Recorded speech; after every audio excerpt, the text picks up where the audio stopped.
Hello and welcome back to Pokémon Alpha Sapphire, where today we are going to get our third badge. Among other things. Hopefully we'll find a shiny Lugia, but there's no guarantee on that. Also, turns out it's a good thing I didn't decide to stay here until I found a Minun. Because in Alpha Sapphire you can only get Minun in hordes. And I have not even seen a horde battle yet, so, yeah. Can I see your Pokemon? Just one look, please.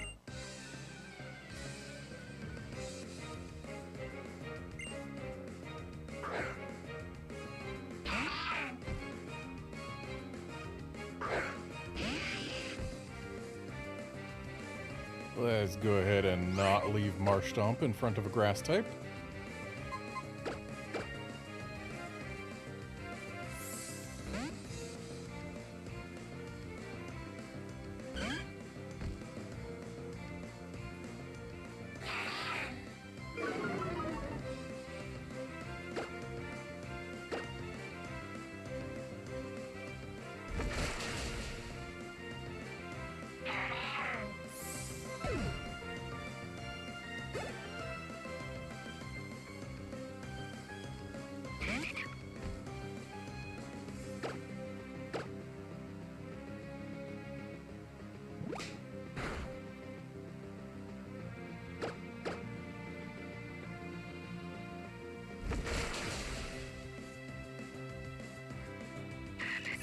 Hey there, Outlander.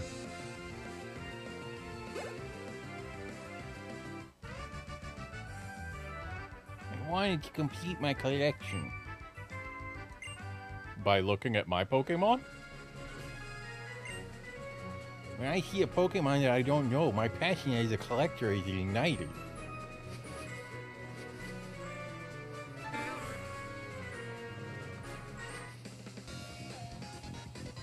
Again, I have been spotted by someone who was looking in a completely different direction. I have foreseen your intentions. I cannot possibly lose. We'll see about that. Hang on a sec. I just noticed that my mic is picking up my AC. That should not be the case. What? Okay, I'm confused. My mic's effects are not being applied, and I don't seem to have any ability to change any settings with it. Hang on a sec.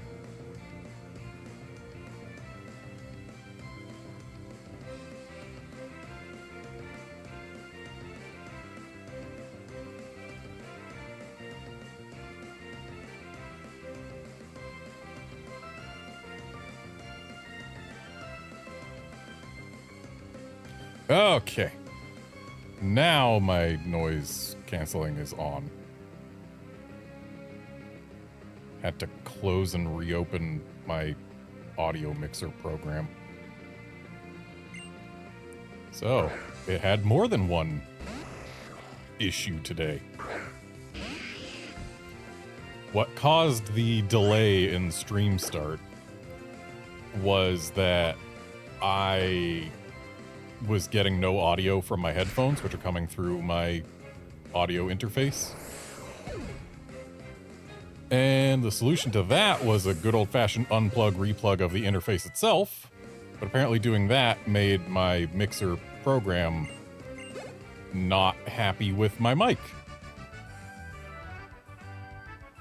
I failed to prophesy my own demise.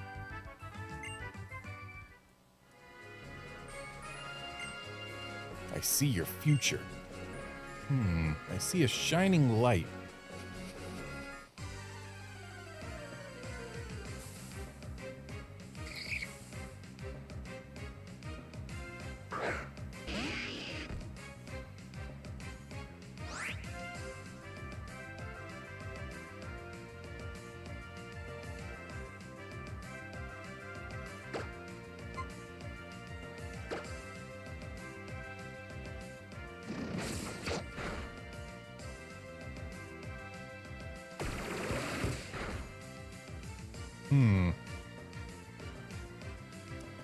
I've just noticed a downside to having waited until learning Rock Throw to evolve my Marshtomp.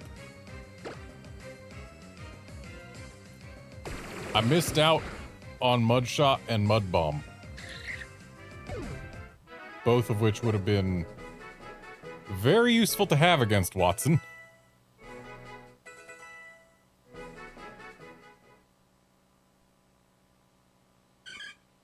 Oh boy, Bird is evolving.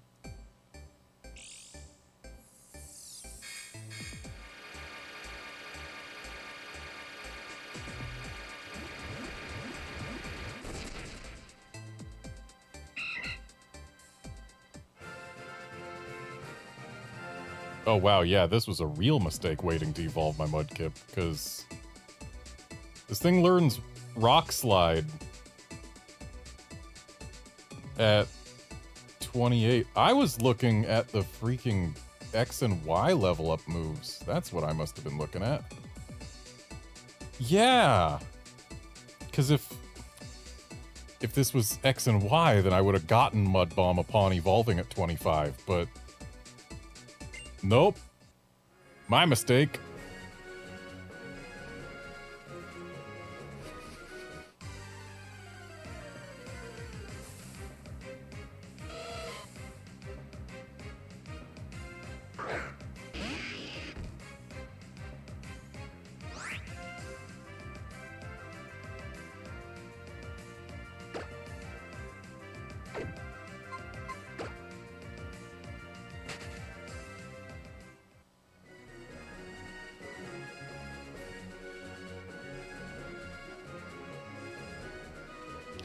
The good news is, I am about to get access to a TM that will fix our problem.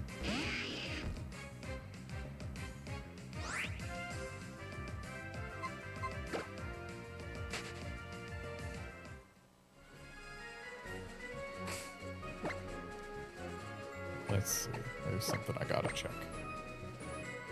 Stats. Okay, yeah, he's a physical attacker anyway. So, not only does this TM fix our problem, it also fixes our problem while relying on the stat that we care more about.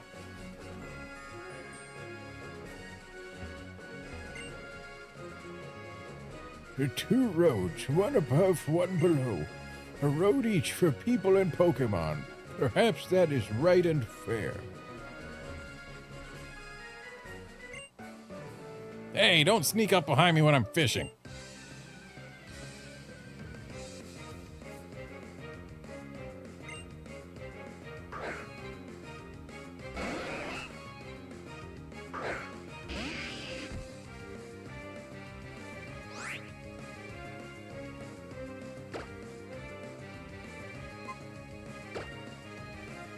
The Outlander wildlife crossings are great.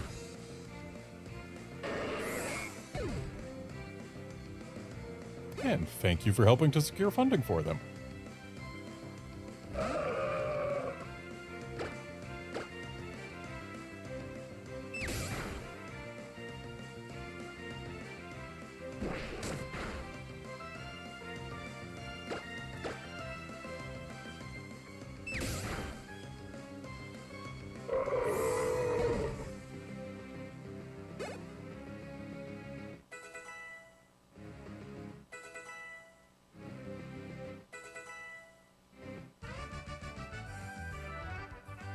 At last, drat!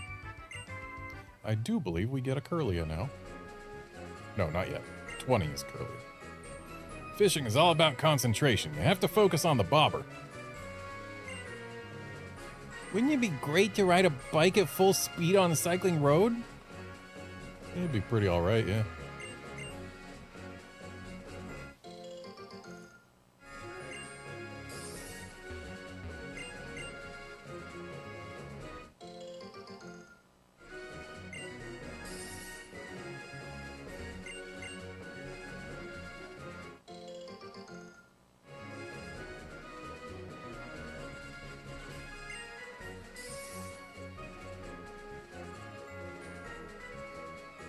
Just doing a quick look at the things Ralts can learn. before evolving.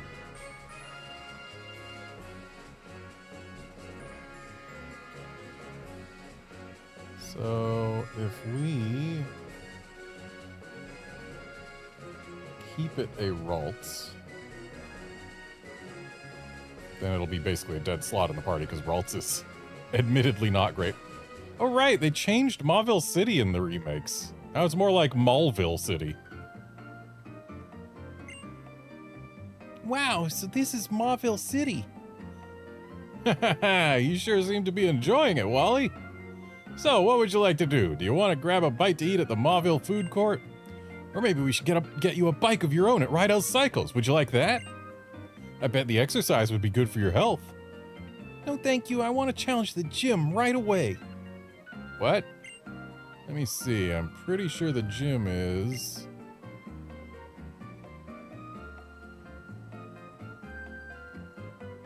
Oh, that was supposed to be Wally saying the last one. Yep, straight ahead this way, just through the inner courtyard. What? Hey, wait! Wally! Yep, we got a redesign for Mauville City. Turned into basically just a big indoor mall. And the game corner has been shuttered. Thank you for your support over the years. Good game, Mauville Game Corner owner. Interesting. I was thinking that the kind of unevenness of the text here was the result of improper scaling, but I'm pretty sure I did an integer scale on the game output for the top screen. And yeah, sure enough, looking at my 3DS itself, the things that look odd, like how some letters just have thicker lines than others, and how, like, if you look at the quote marks or the double L in Mauville, how one of the quote marks is a full extra column, or one of the two apostrophes, I guess, that make up the quote marks, is a full extra column relative to the other, and how one of the L's in Mauville has a full extra column of pixels relative to the other. That's just how it displays on the 3DS itself. That means that the Pokémon Company did a poor job scaling their text to the resolution of the screen. It's kind of really bothering me.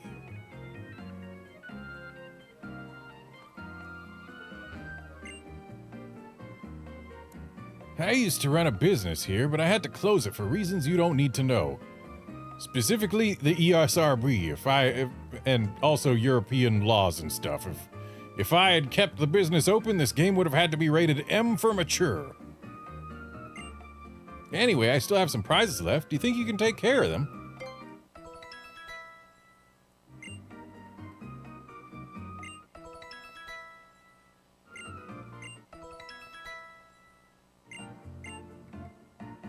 Thank you, thank you. I can tell they're happy too.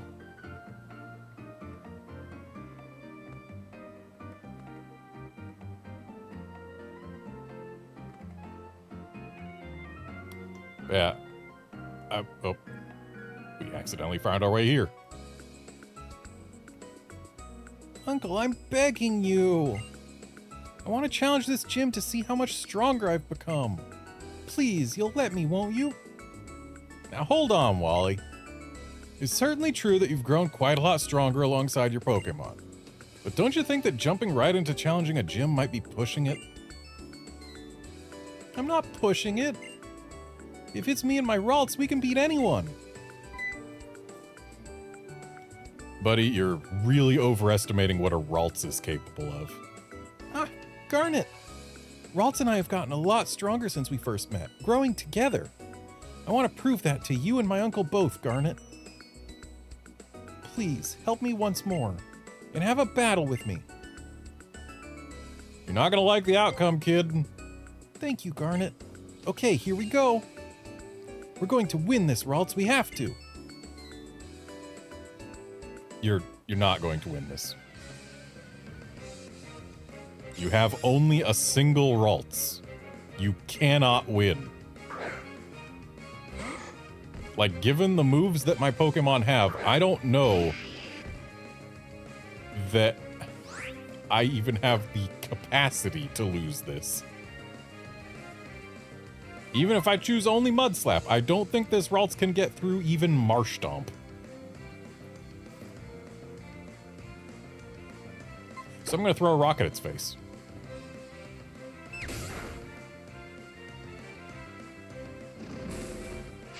Oh, right, it does no Magical Leaf. It's got that quadruply effective move. But my victory is assured. Watson's opponent has 0 badges scaled team. Would probably be like a Plusle and an Electrike. Wow, you really are strong, Garnet.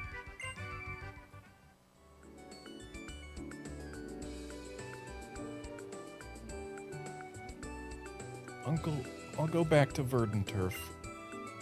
Garnet, thank you. Being a trainer is tough, isn't it? It's not enough to just battle with your Pokemon. I can't become a true trainer like that, not really. Wally, there's no need to get so down on yourself. Why, what's keeping you from becoming stronger? Nothing is. All you need to do is keep growing.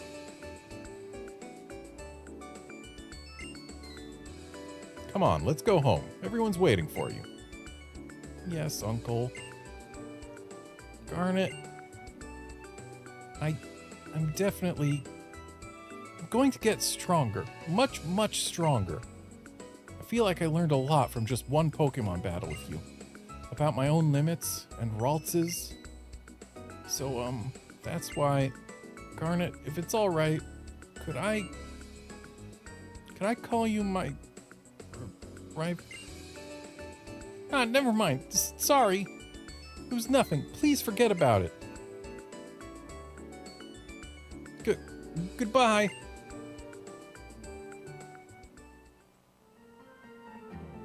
It just dawned on me that you must be the young lady who kept an eye out for Wally when he caught his Pokemon. So it's you we have to thank for Wally becoming so positive about the future. Thank you. Ah, here, take this. I want you to have it as a bit of a thank you.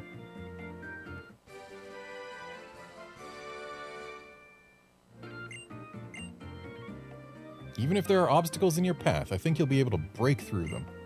Especially if you use Rock Smash there.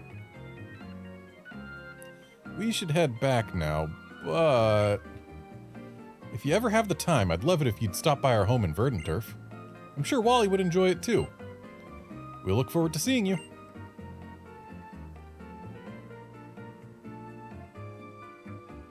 He's Wally's uncle. I'm an uncle. Therefore, I used my real voice.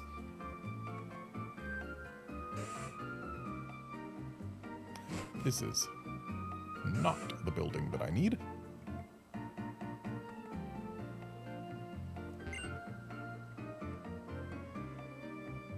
Okay, where I want to go is a little bit south down to the Central Plaza.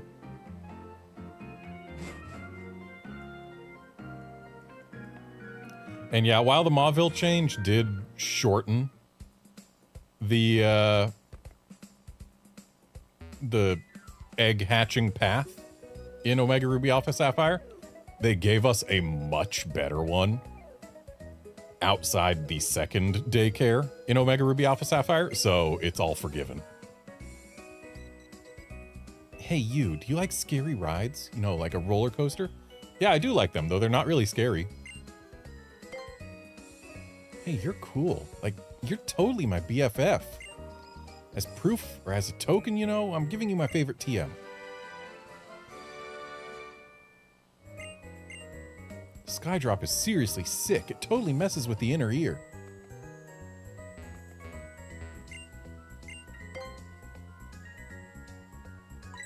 And here is the solution to our problem of oops, no ground moves.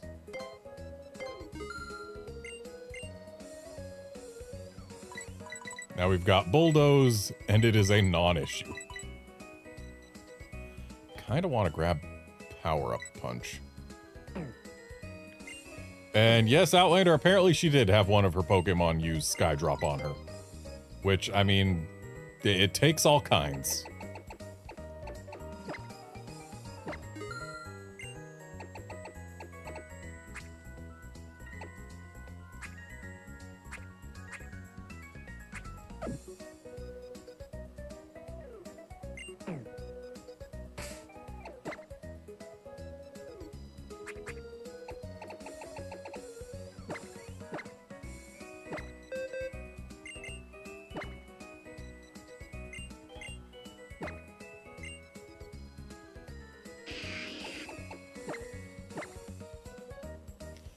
By Mudslap, welcome Bulldoze.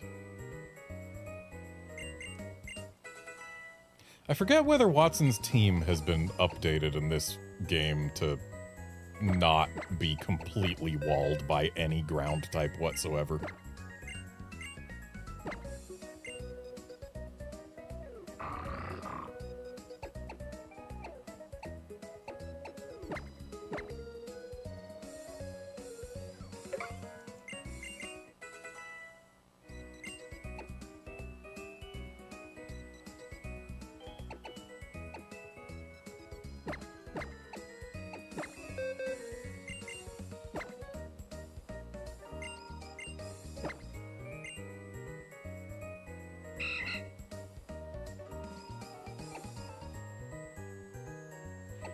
I know I dropped, or I put Aerial Ace on here thinking that it and Wing Attack could live together. And you know what? They can, because I've still got Growl, so get rid of that first.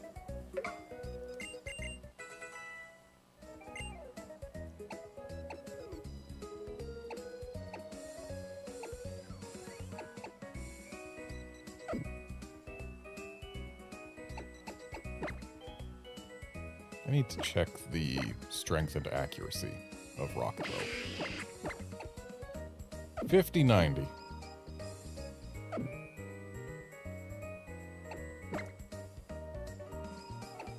And Rock Tomb is 60-95, so like... Wow, I really did keep my Mudkip a Mudkip for nothing. It only caused problems.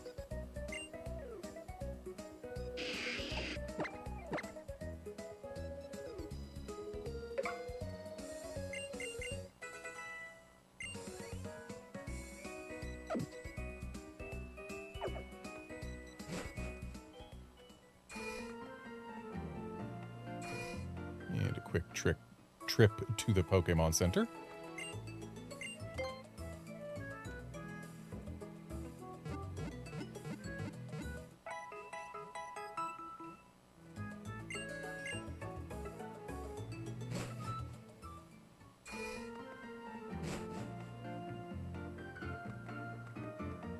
And now to go say hi to Watson.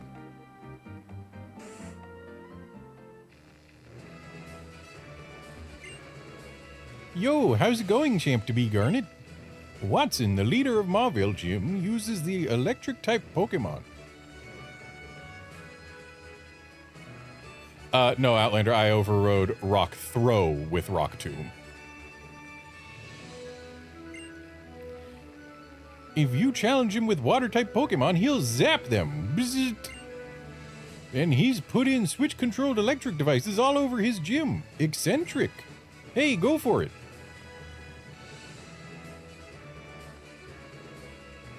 In one more level, I'm going to get Rock Slide, which I'm going to override Rock Tomb with, but... My electric soul, it'll shatter your dreams whole. Whoa, yeah!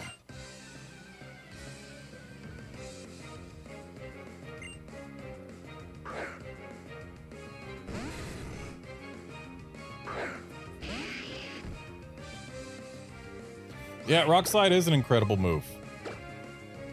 Especially when it had 100% accuracy during my first, like, 10 matches in the Battle Maison with my Landy. Or Lando. Russ.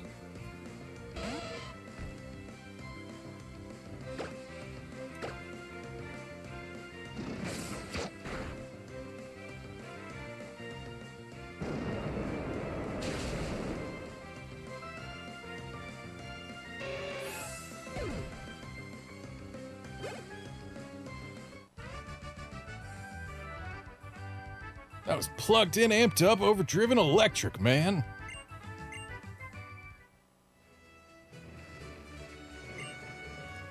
Pokemon and rock, it's all about heart. Whoa, yeah.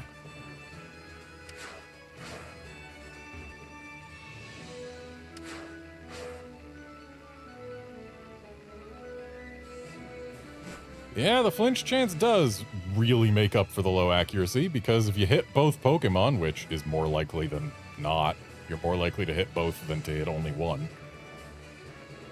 And if you hit both, the chances of flinching at least one are above 50%. The move is kinda busted.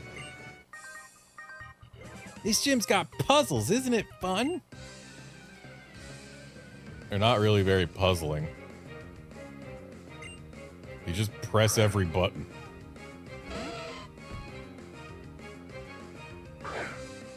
For it to be a puzzle,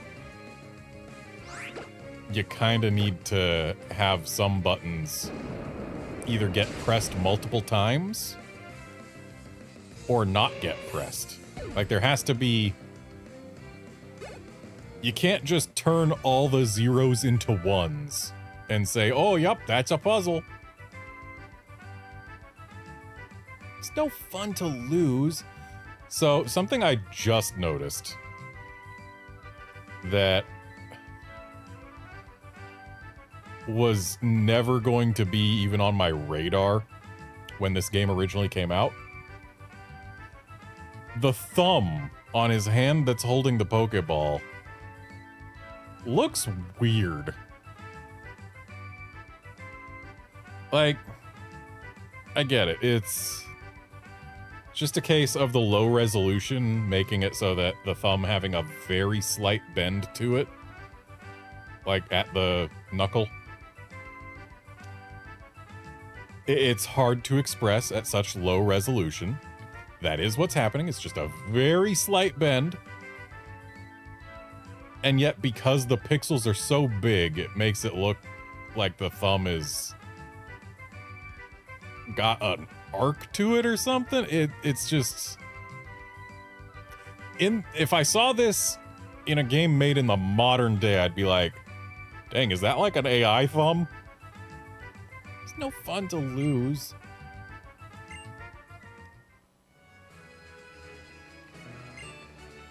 Watson says he likes setting up little traps with switches. Ah, but yes, we do not actually just press every button because... Hey, look. There's a button here that if we press it, we skip the trainer here, except no skip. And pressing that does that, which I don't know if we even needed to, but hey. With my charm and my Pokemon's moves, you'll be shocked.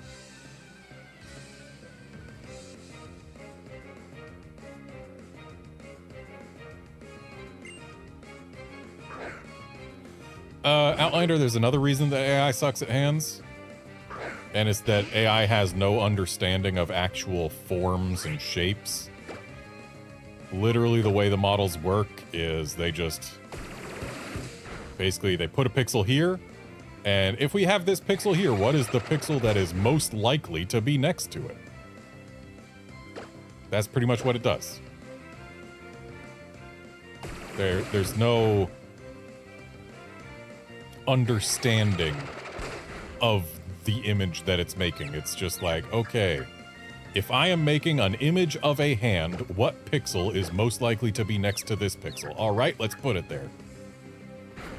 And because there are so many different images of hand,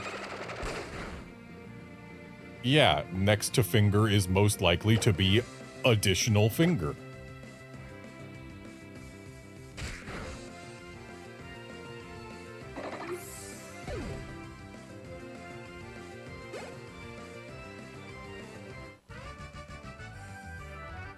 I'm shocked by your power.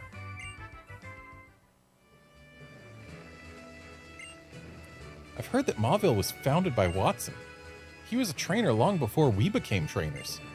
He must know all sorts of things.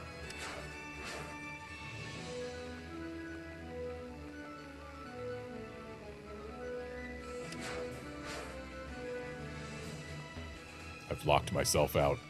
Maybe this gym does have a puzzle.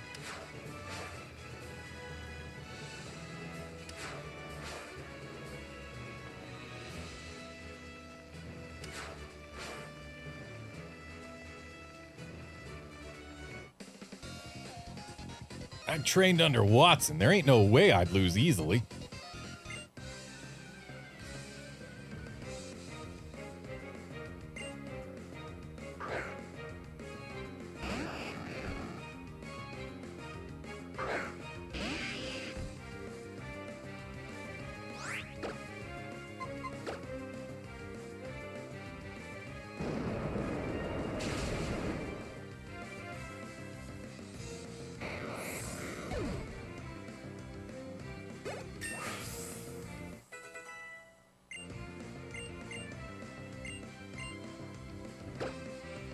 Alright, getting rid of Rock Tomb before I've ever used it. What a great use of my time teaching it was.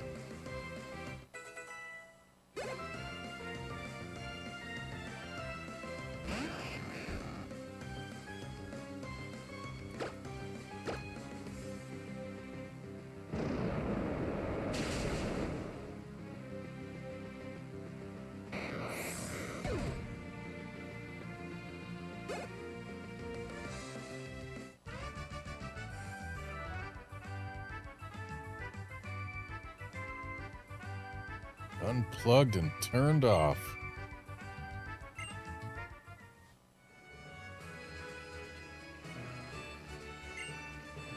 Watson, our gym leader, has been around for a long, long time.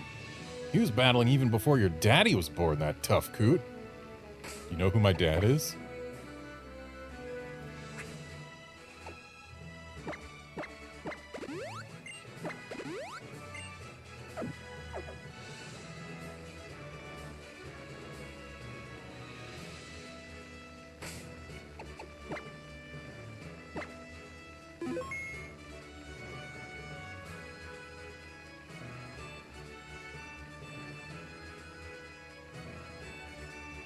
I'm just doing a real quick look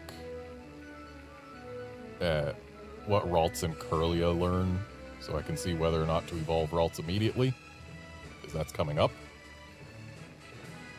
So, keeping it a Ralts, we could learn Draining Kiss one level earlier at 22. Psychic would come at 27 instead of 30, but 30 is still before Gardevoir. And after that, only thing that really matters is Hypnosis, I guess? Which comes at 37 for Ralts, 44 for Curlia. Even later for Gardevoir, I'm sure. 65 for Gardevoir. Ew. Okay, I don't need to worry about Hypnosis because I have a Shroomish. Alright, we get to just evolve the Ralts.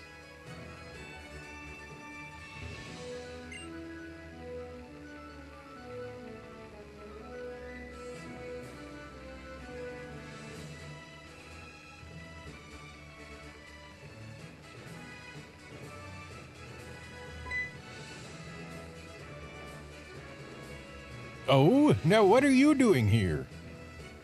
What? You say you've gotten past all my rigged doors? Wah-ha-ha! Now that is amusing. The plans to reform Mauville are done for now. Making traps for my gym and battling with young trainers like you are the things I live for now. Then I, Watson, the leader of Mauville Gym, shall electrify you.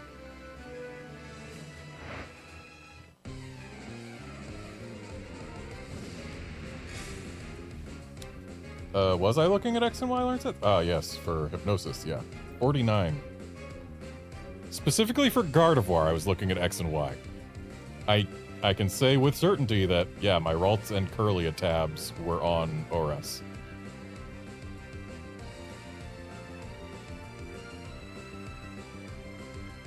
But still, I don't need to care. Because I have a Shroomish. Ralts in Omega Ruby Alpha Sapphire learns Hypnosis at 37. Shroomish in Omega Ruby Alpha Sapphire learns Spore at 40. I will take Spore. Alright, let's bulldoze these magnets. Ah, yes, sturdy.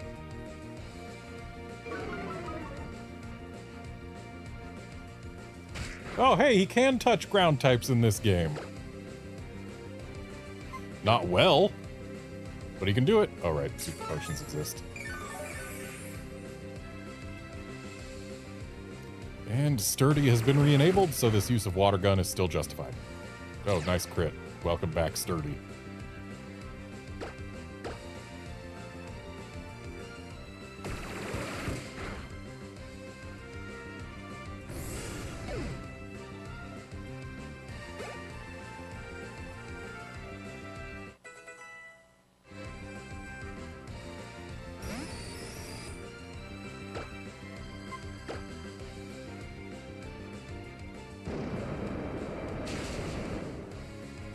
Thanks for not being sturdy, Magneton.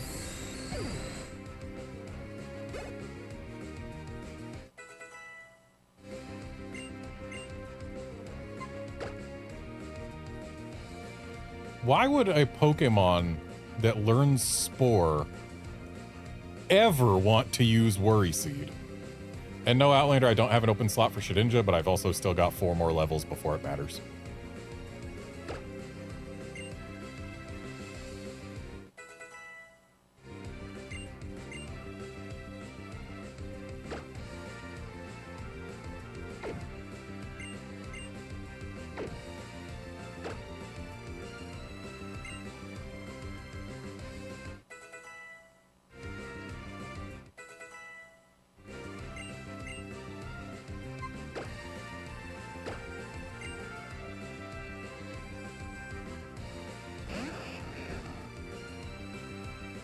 Watson, where's your Manectric?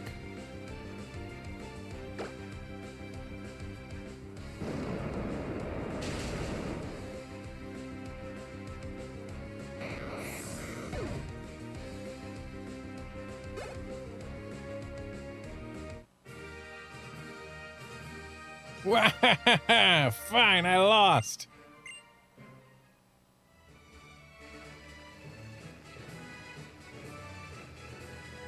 I was electrified by you. Now take this badge.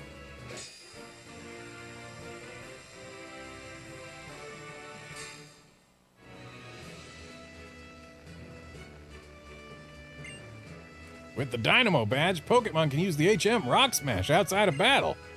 One other thing, Pokemon up to level 40 will obey you now, even if you got them from someone else. Alrighty then, this here's for you too. Go on, take it with you.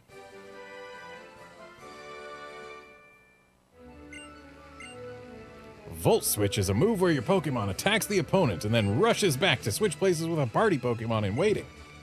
I swell with optimism seeing a promising young trainer like you.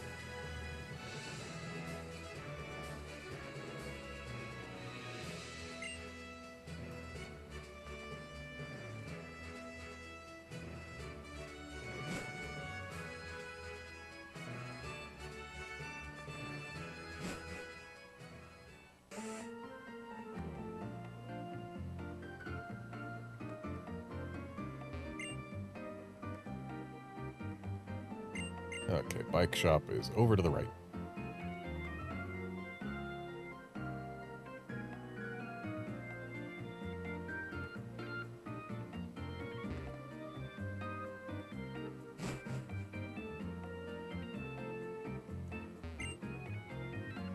Well, well, what have we here? A most energetic customer.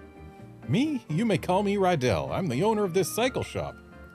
Your running shoes, they're awfully filthy. Did you come from far away? I mean, not that far in the grand scheme of things, but I guess. You're saying you came all the way from Littleroot? My goodness, that's ridiculously far.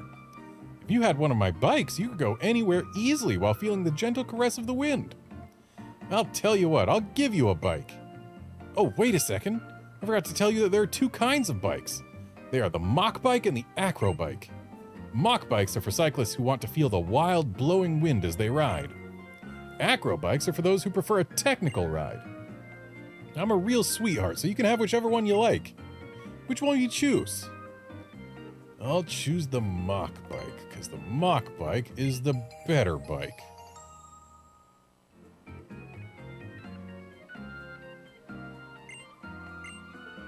If you get the urge to switch bikes, just come see me.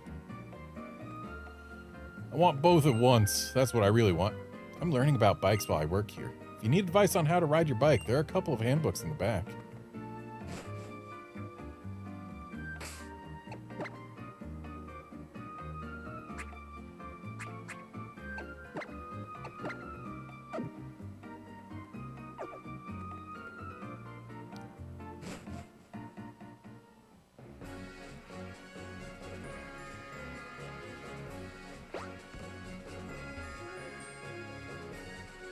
They've moved her. That lady there. Her. In the original Ruby and Sapphire, she hung out more down here. And if she spotted you, like if she turned towards you, she would walk up this ledge to get to you. One of the few cases where an NPC trainer can go up a ledge or clip through a wall or whatever. The aroma of flowers has a magical power. It cleanses us, body and soul.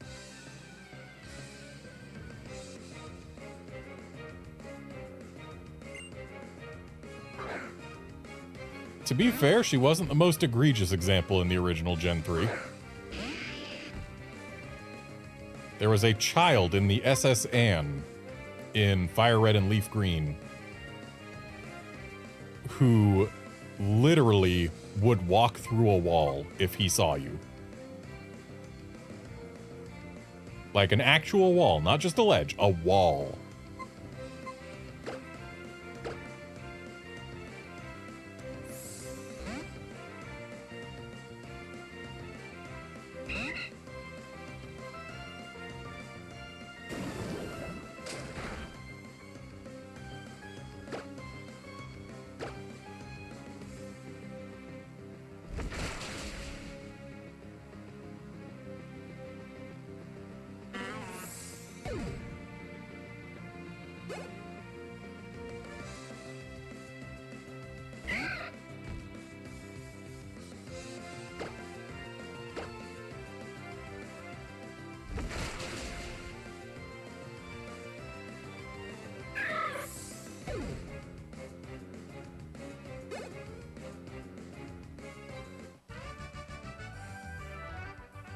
Oh dear me, I seem to have lost.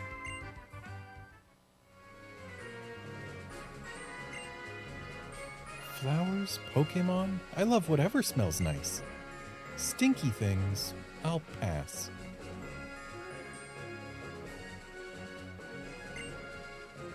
Even if there isn't a boat, you can cross rivers in the sea if you have a Pokemon that knows surf. Oops. Pokemon can be counted on to do so much. It's true, they can.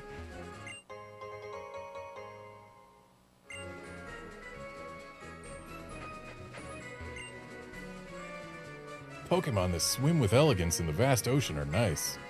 If you have the move called Surf, you can swim with the Pokemon too. Yep, you are the second person who has told me that on this route. Let my melody rock your soul.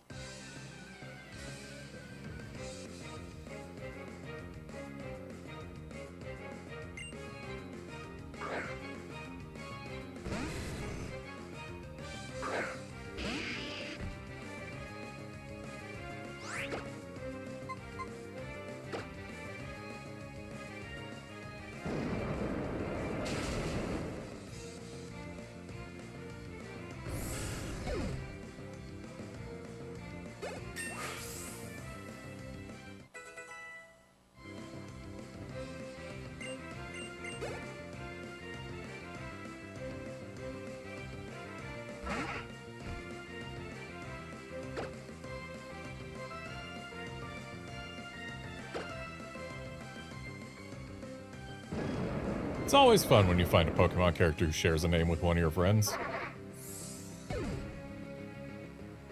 I definitely understand that feeling, Outlander. Singing noises.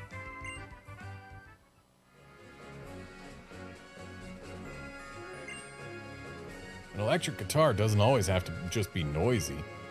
It can be strummed to squeeze out this heart-stirring melody.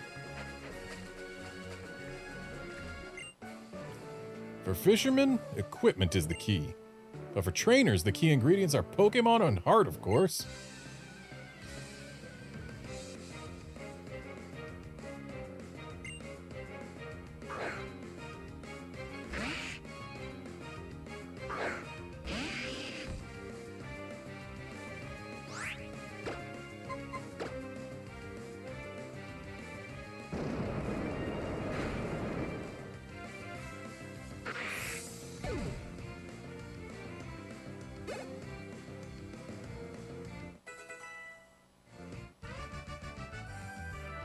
I was beaten in heart?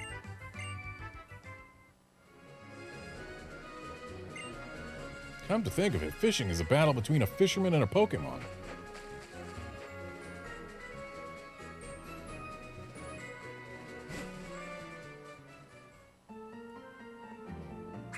Just gonna check my map real quick. Okay, west from here gets us to Verdant Turf.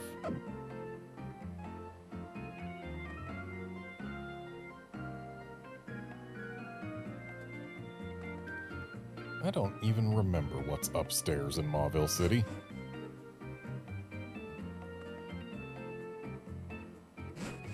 More stairs.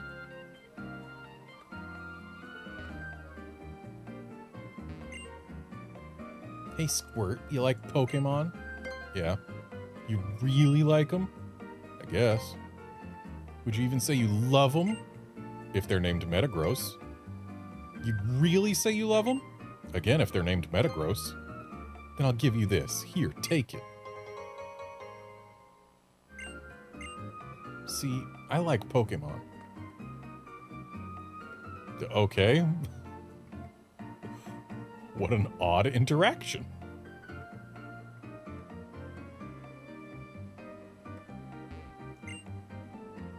I have today off from work, but it's like, just thinking about going back tomorrow is dragging me down. I feel so unmotivated. Everyone's got days like that.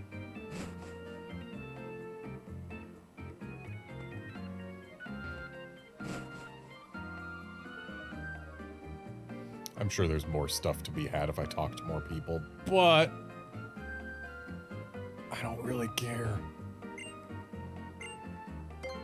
So I don't have any Pokémiles right now. Or I've got 10 apparently. But if I were to load up Pokemon Bank, I've got, I think it's 200,000 plus Pokémiles ready to be transferred somewhere. I could just dump them all into this game and buy myself all the things I need to just cheese my way through the rest of this run, but that would be really unsatisfying.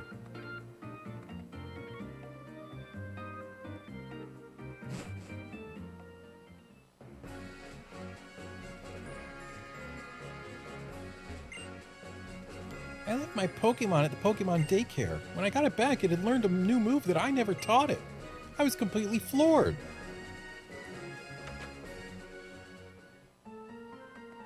Okay. Nobody in here to give me anything.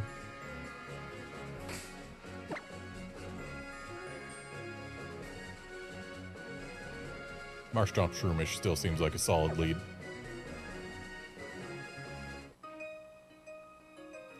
My lovely teammate and I will team up to defeat you. I want to show my cute teammate how strong I am. Dang, they got lovely and cute on lock.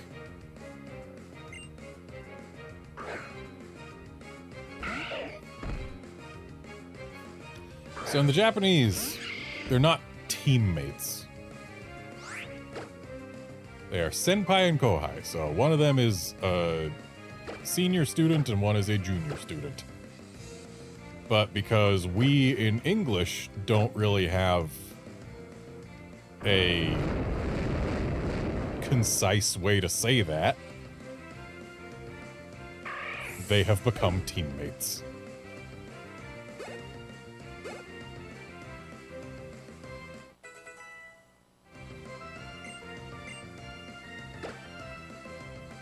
But in exchange, we have lost a key bit of context, and we don't know which one is the senior and which one is the junior.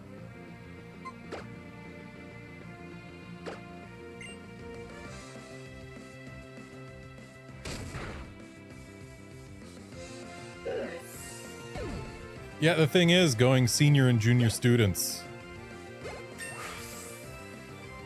I don't know that that would fit in the character limit that they have for trainer classes.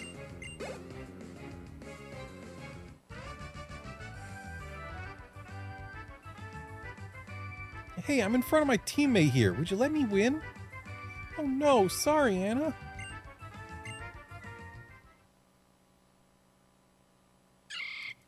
Time for Shroomish to start lying to us.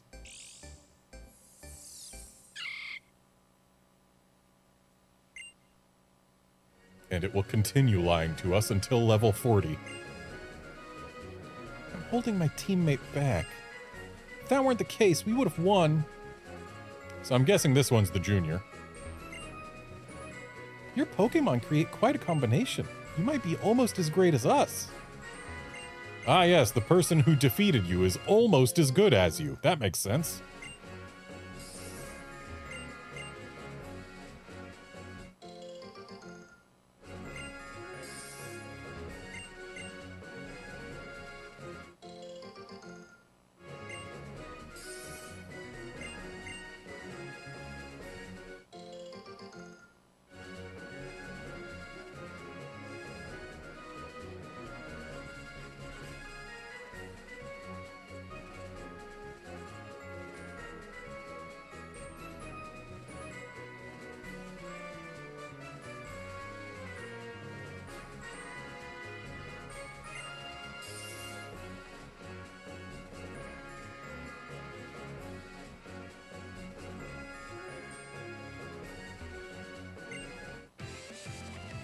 I'm in the middle of a triathlon, but whatever, let's have a battle. What kind of triathlon has you pacing back and forth? Are you even trying to win?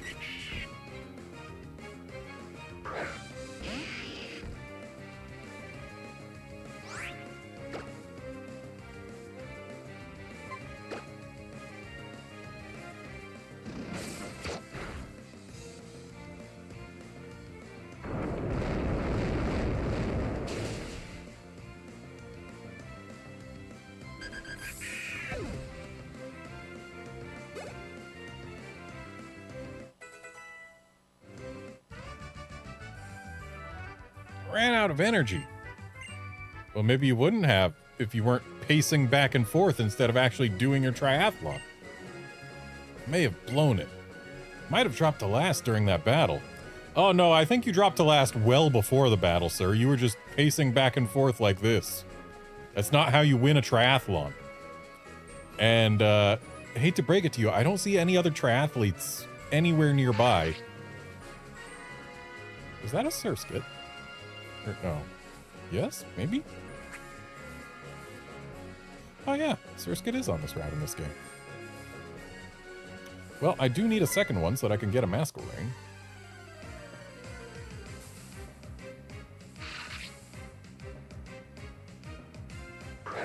I love Dex Nav, by the way. I've said it before, but it is my favorite feature that they have added to any Pokemon game.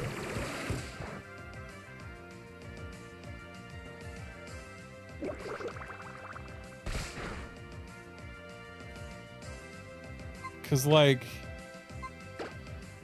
yeah, it makes it easy to re-encounter Pokemon that you want to re-encounter. Sometimes you'll hear a Pokemon that you haven't got yet, and it's like, oh, that thing's here. I want to go find that. I have a guaranteed encounter of it waiting for me. That's really cool.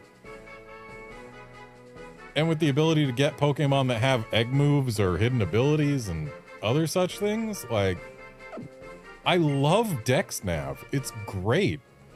It is such a fun feature, and I also like how it shows when you've got everything that exists on a route. Just everything about Dex Nav, I love. It's a fantastic feature that is straight up my alley. Why did it have to go away immediately?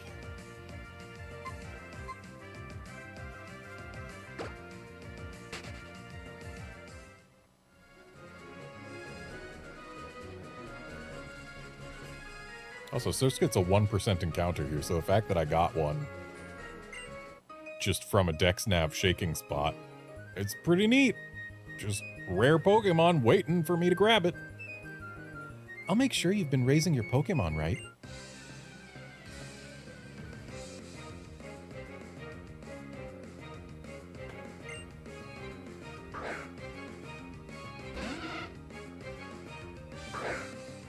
So on this route, I need to find an Illumise, a Volbeat, and a Roselia.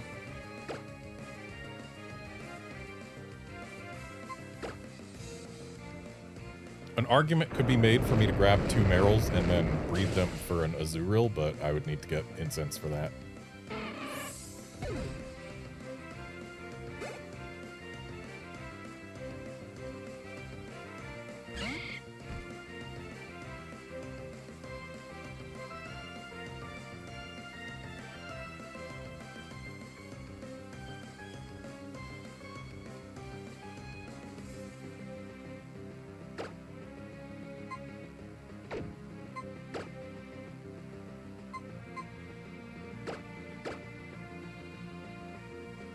I love Shroomis's face. It's great.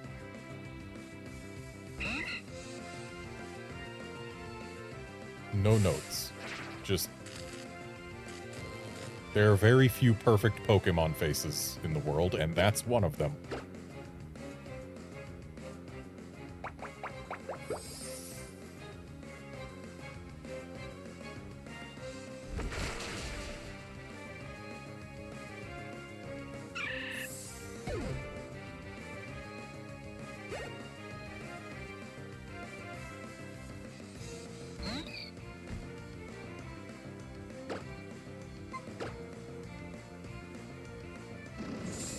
Outspeeding even while paralyzed.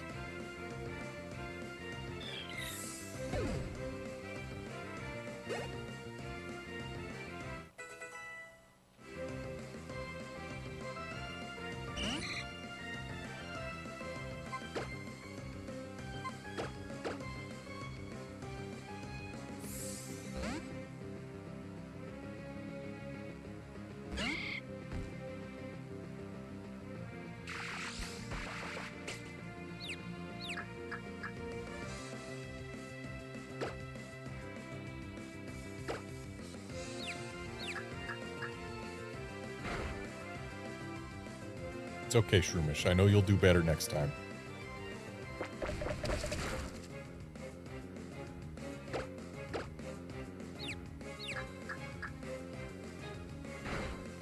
Shroomish, I said you would do better next time. You're making me look bad.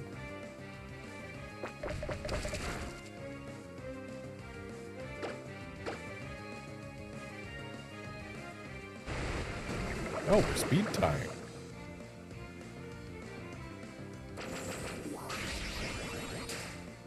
Now, see, Shroomish deliberately went slower than the Goldeen there, knowing the Goldeen would use Water Pulse, and that if it had happened after Shroomish snapped out of confusion, it would have confused Shroomish again. Yep, that's what happened. Shroomish, you're so smart.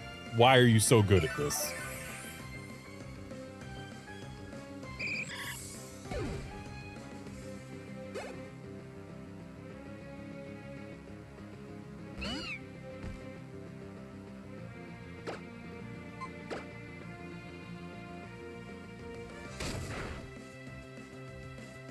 Nice crit.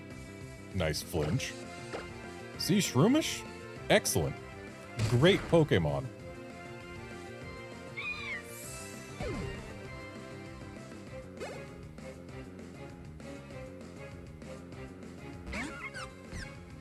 That Devon Corporation guy who was looking for Shroomish in the forest, he knows his stuff. Shroomish are great.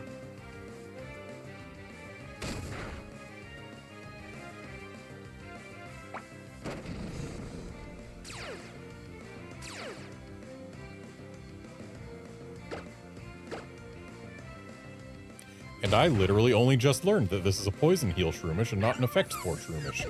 I need to find a Toxic Orb.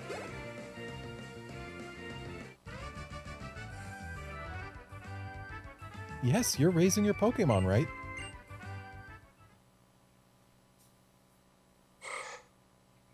Feel free to evolve, Ralts.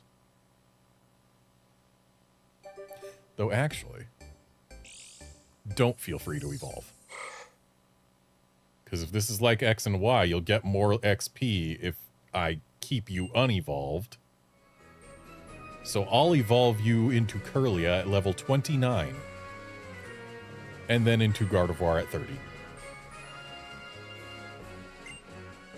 If you feed Pokeblocks to Pokemon, the unique aspects of their character will be enhanced. But then again, do I really need to do that? Because Gen 6 is easy. Like, it's made for children.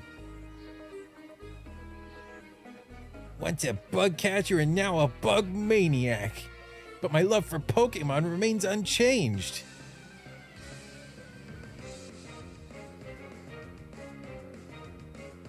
Like, every Pokemon game is made for children, but Gen 6 specifically is ludicrously easy. I mean, let's be real, I'm not going to use the Latias that they're going to give me for free. And I'm not going to Mega Evolve anything during the course of the story. But yeah, sometimes it is fun to try to optimize things during a playthrough. Like, I'm not doing a speedrun or anything, this is far from optimal.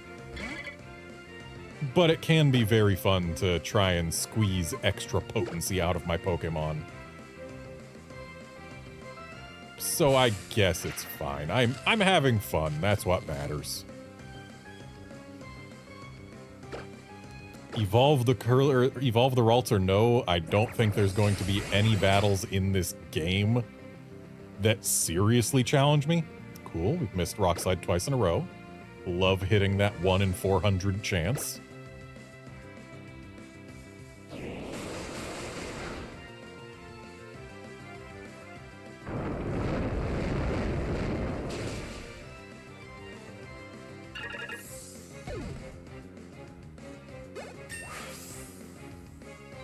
On the subject of hitting incredibly low odds,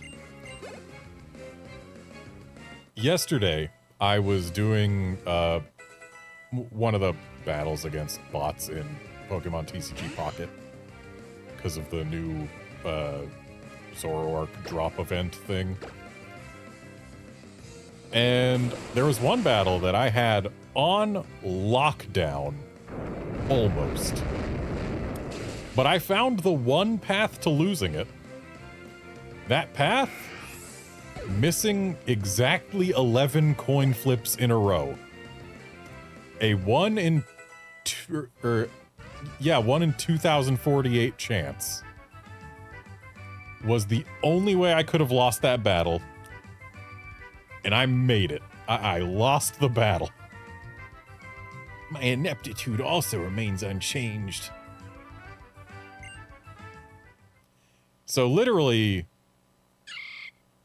the odds of finding a shiny Pokemon in this game while holding a shiny charm is what I needed to hit in order to lose that battle in TCG Pocket, and I made it. That battle loss is a shiny Pokemon right there. All I did was follow my heart, and now they call me a bug maniac. Still, I am an expert on bug Pokemon, so it's only natural that they call me a bug maniac. Now, if you'll excuse me, Mr. Bug Maniac, I need to go get rid of paralysis on 2 of my Pokemon.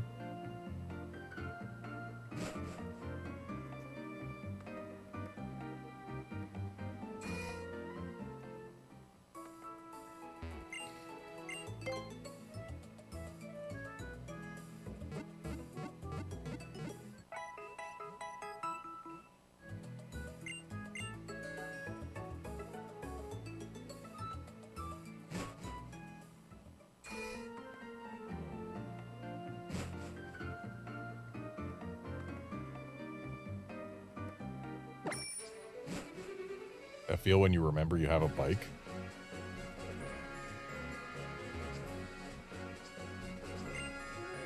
The air is tasty here.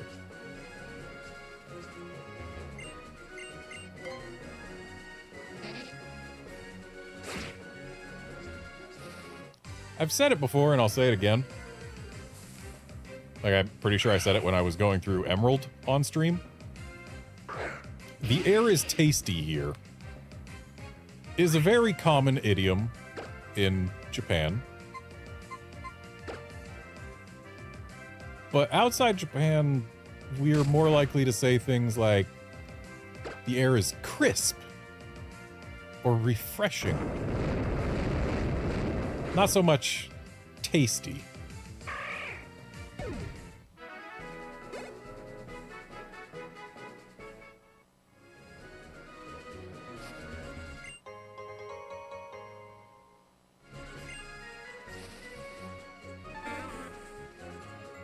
Well, that's an Oddish. I don't need an Oddish.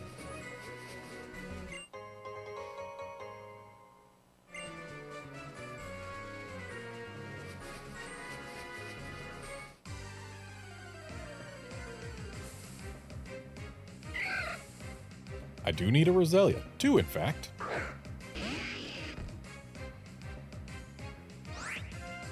Because Roselia had the audacity to have gender differences. Whoops. We're not getting that, Roselia.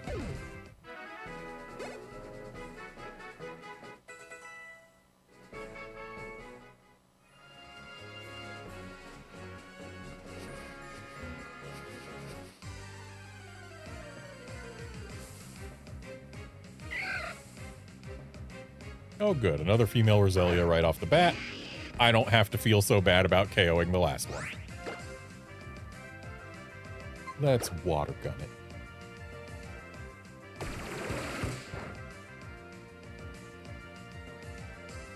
Nice crit. Yeah, Outlander, they made Feebas free in this version, not just easier to catch. Absolutely free. Because instead of, oh, it's on 6 tiles that are randomized based on your Duford trendy phrase, put through an algorithm with your ID and secret ID, it's 100% chance to fish them up if you are fishing from under the bridge. Feebas has never been more common than in this game.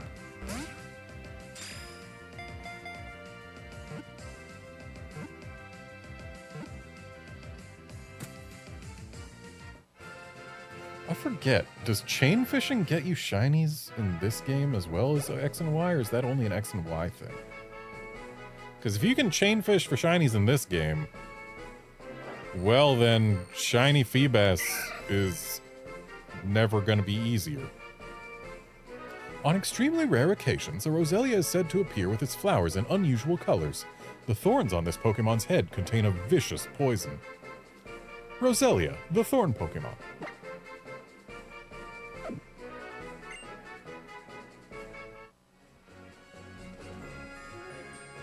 Yeah, the original was just ridiculous for getting Feebas.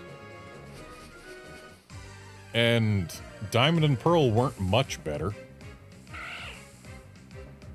Still did the whole 6 random tiles thing, but it was re-randomized every day and not based on any specific algorithm. At least not that I'm aware of.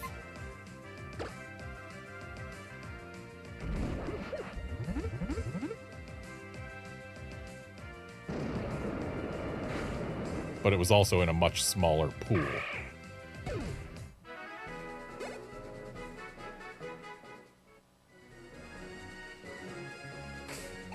But yeah, here in Omega Ruby Alpha Sapphire, Feebas is free. If you know what, or know where to find it, you will get it. No RNG required. Going around this trainer so that I can get to this Pokemon Center and get rid of paralysis again.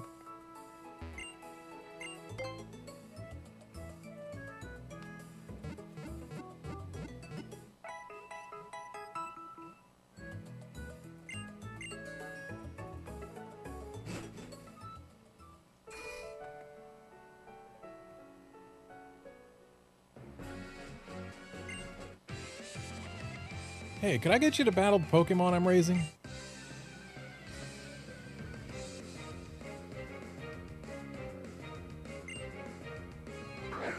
Yeah, when you think about it, getting a Melodic in the original Gen 3 was kind of an ordeal. Because A, you had to get a Feebas, which was already very difficult, especially if you didn't use outside tools.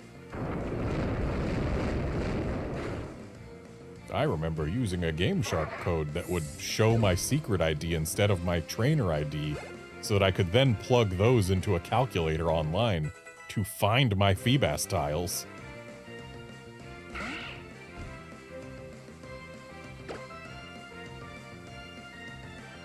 So yeah, there was getting the Feebas, then figuring out how to actually evolve a Feebas, then actually making the Pokeblocks to do it.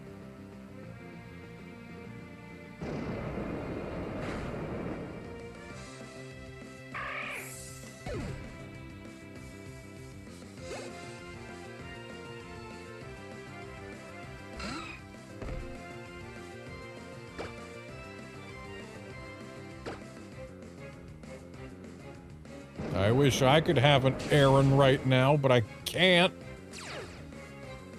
Or actually, no, I can. I can!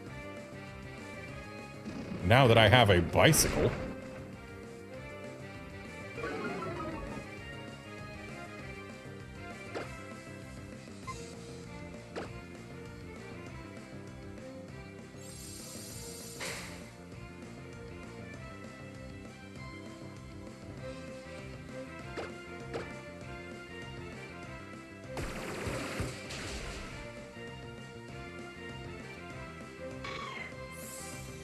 That's a good question, Outlander. Will Aggron be on the team?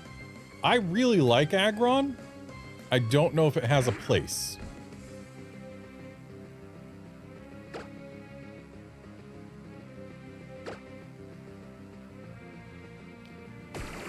I'm gonna do a quick look-see.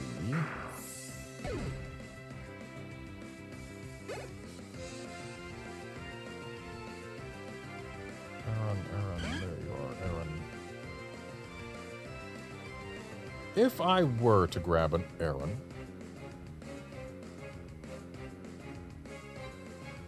I might be able to get one that's got some decent moves. Because DexNav does still work in caves. So if I were to get one with an egg move, because you can only get one egg move through DexNav. If I were to get one with an egg move, I would have to get it with... Ironhead would be decent to start with. So would Head Smash if it's a Rockhead one. I would like a Rockhead Aaron. I would. Rockhead Aaron with Head Smash would be pretty fun to use. I wish Head Smash wasn't so inaccurate, but it's a rock type move, so what are you gonna do?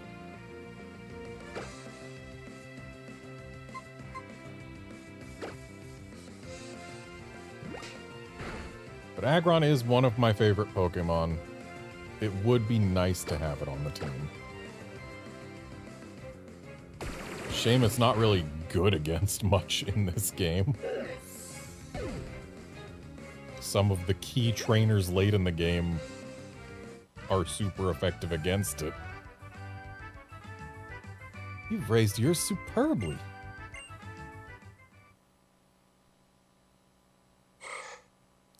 Nope, sorry, Ralts. You're staying a Ralts for a bit longer.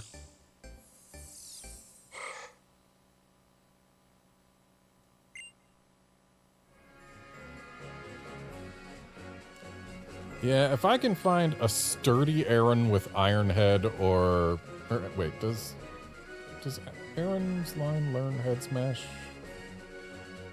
Or does it have to be an Aaron? It doesn't learn it as Aaron.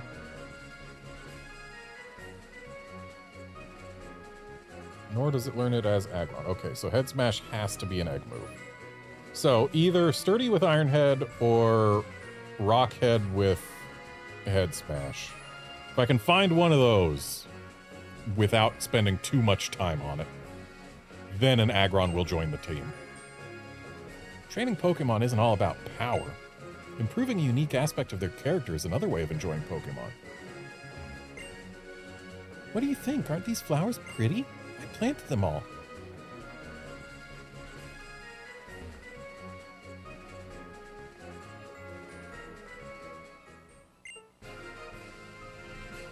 I forgot that Mega Stones are just hanging out in the open like this.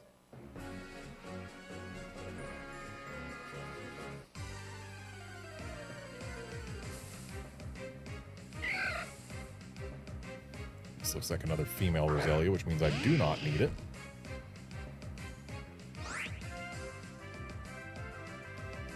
Aggron's coverage through TMs.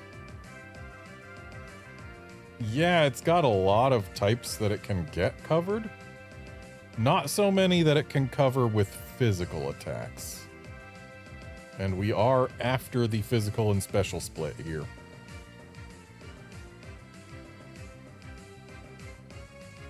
And with that special attack stat being 50 points lower than its physical attack stat, having coverage for coverage's sake isn't that amazing.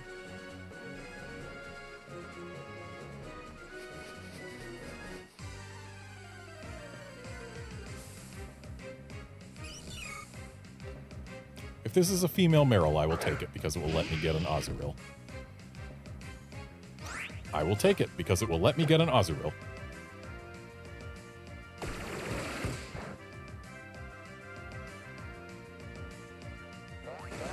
Oh no, the power of my fire moves that my team definitely has. Well, actually, no, my Mightyena has one.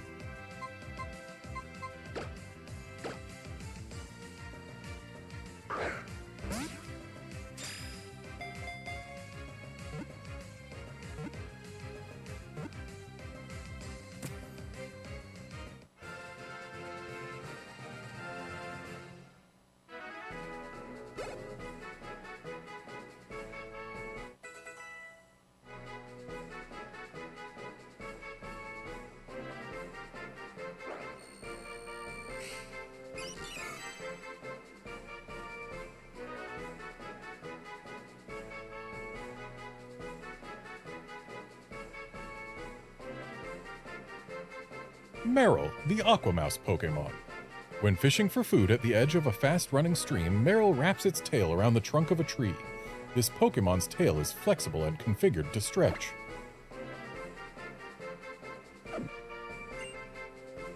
So Meryl has a prehensile tail, is what I'm learning now. Shroomish, stop lying to me.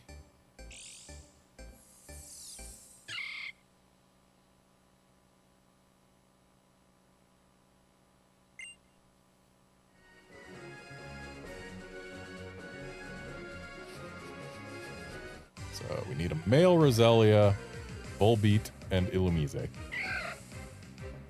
That's another female Roselia.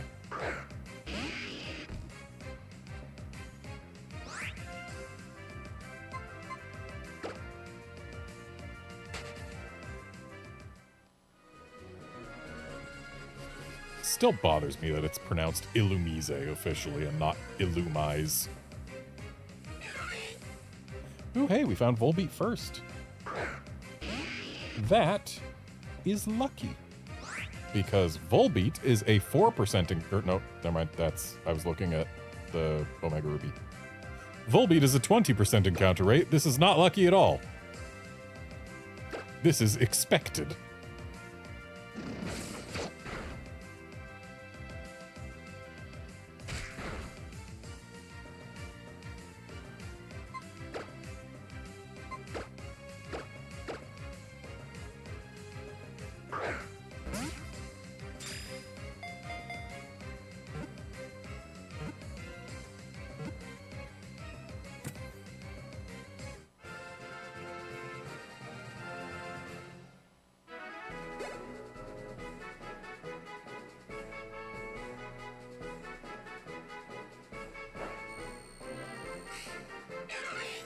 Volbeat, the Firefly Pokémon.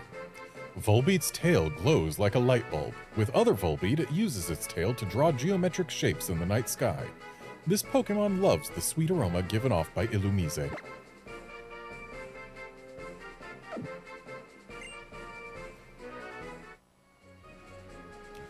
Pokédex really just went and said, this Pokémon loves smelling the females of its species. Kinda creepy.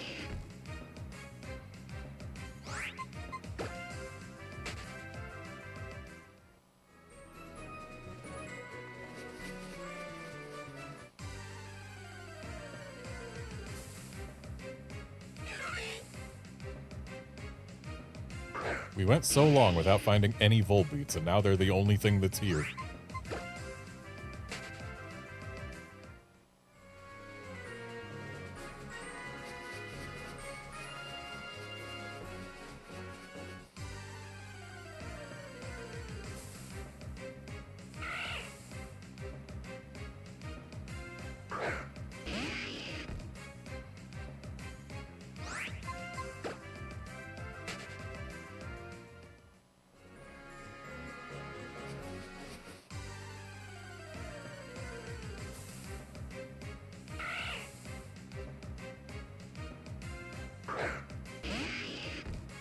So Zigzagoons are the most common thing on this route.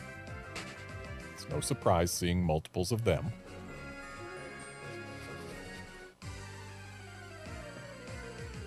There's a 14% chance with any given encounter that I will find something I still need to catch on this route. We've just gone 6 without hitting that 14%. If we go 2 more, we'll be over odds.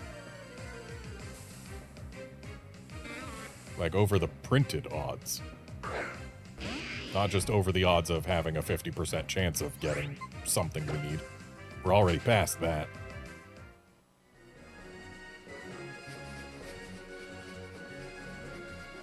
So this next encounter has to be something I need. Or else... yeah, we're just over the printed odds. Gone 8 encounters in a row without hitting a 14% chance. Which, while not all that uncommon, is definitely below 50%. My chances of having found something I wanted by now are rising by the encounter. But that just goes to show how lucky my lack of luck is, or something. Wow, I'm so fortunate to get to play this game for longer. Yeah, think of it that way.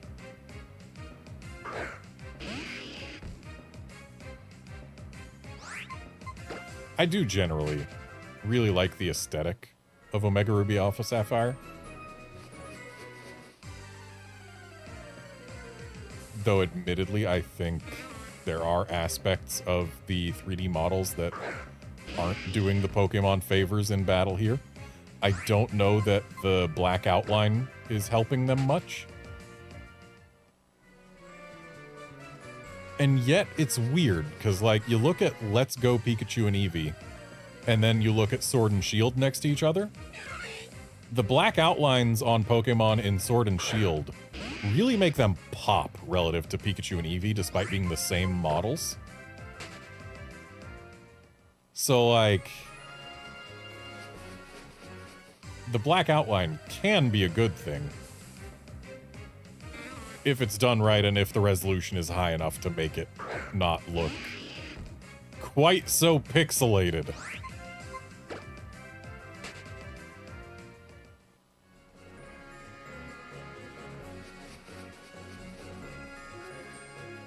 But here at 240p,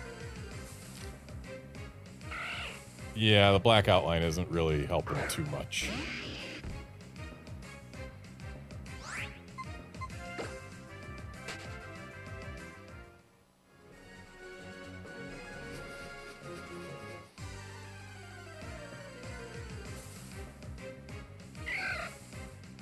Male Roselia, hey, we found something we need.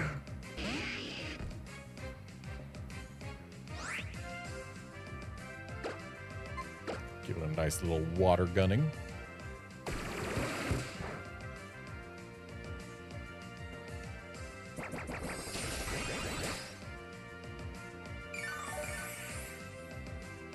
Had it used anything but absorb, I would have left it as is, but it's getting another water gun.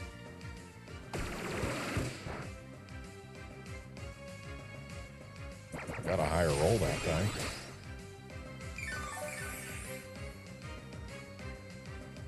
And now to throw ball.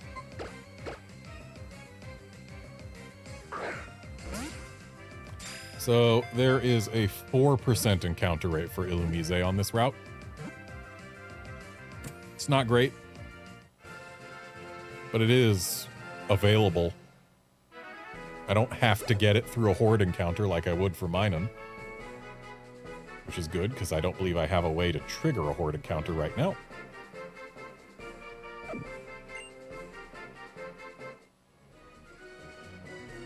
Or hey, maybe one of the Roselias I just caught has sweet scent.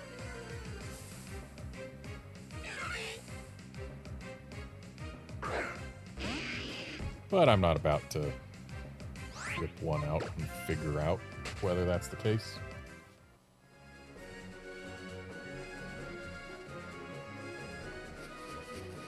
And a horde encounter on this route wouldn't help me at all, because there's no Volbeat or Illumise in them. So I just gotta find a 5 or a 4% Illumise the old-fashioned way.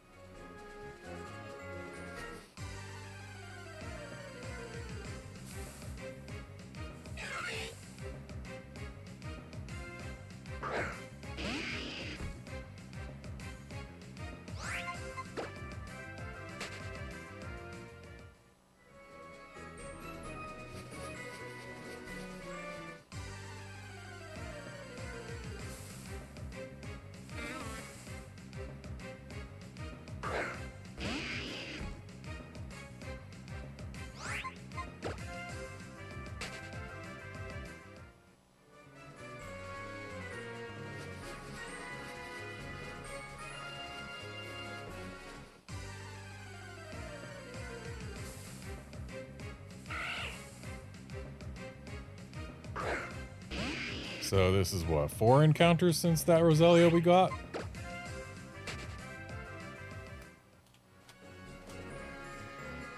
Just curious here. Hang on a sec, doing some math.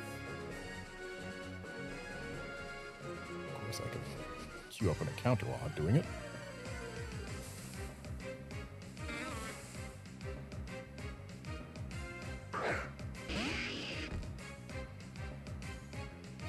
So we're now 5 encounters in. Our chances of having found an Illumise by this point, counting beginning only from that last Roselia that I got, we are at 18.5% of having found one by now. That has now become a 22% chance.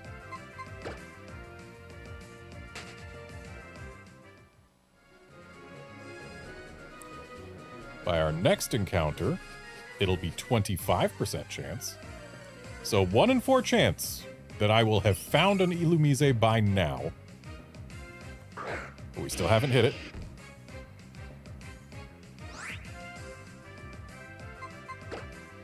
I enjoy probability. It's a fun field for me.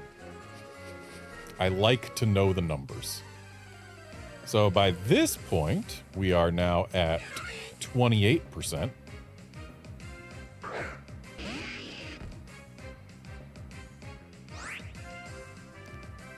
By our next encounter, we will be past a 30% chance to have found Illumise since the Roselia.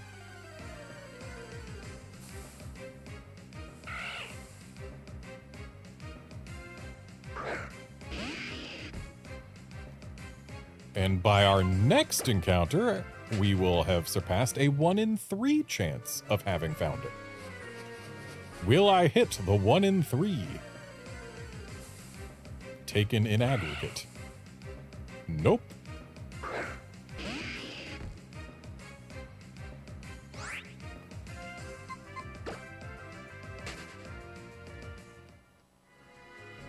And by this next encounter, our chances will be just over 36% of having found one by now. Still nope.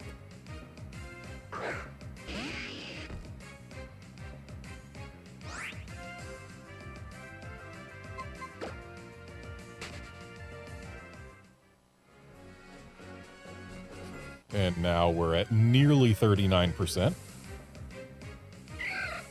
Still not here.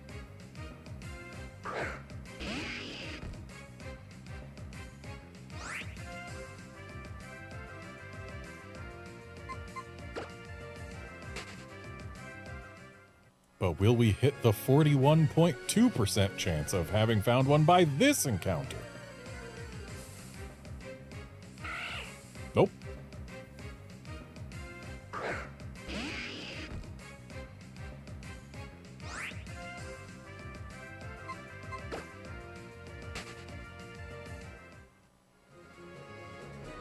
How about the 43.6%?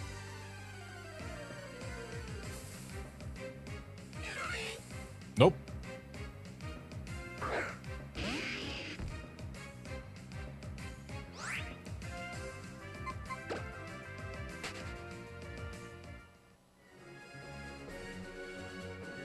%? Nope.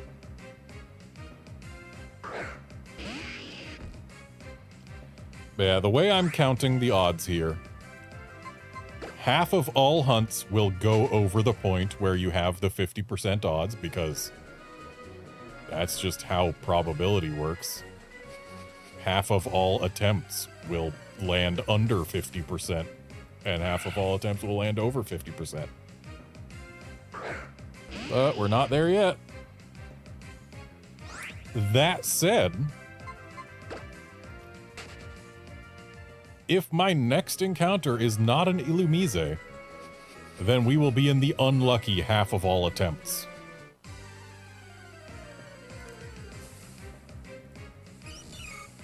Officially unlucky.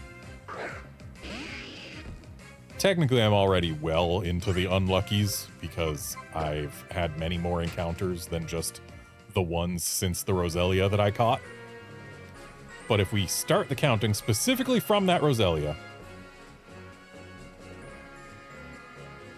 then yeah, we have just passed the 50% mark.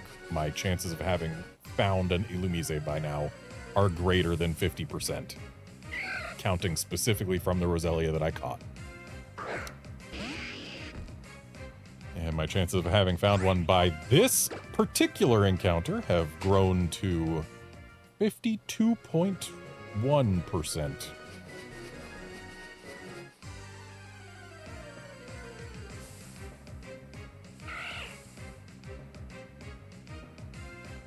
And as of this encounter, we have gone up to 54%.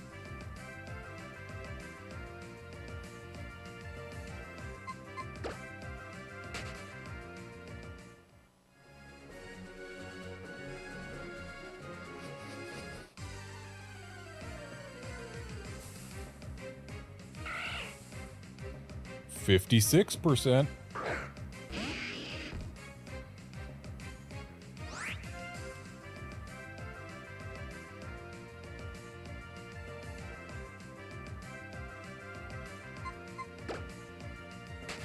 I have not been very consistent with my rounding. I've done a lot of rounding, and I've done a lot of saying things to the first decimal. Just because this isn't true, full, accurate scientific experiments or whatever.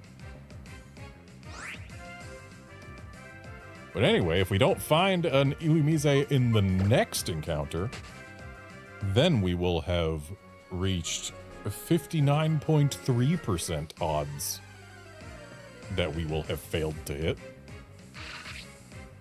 We found a 1% Surskit before we found a 4% Illumise.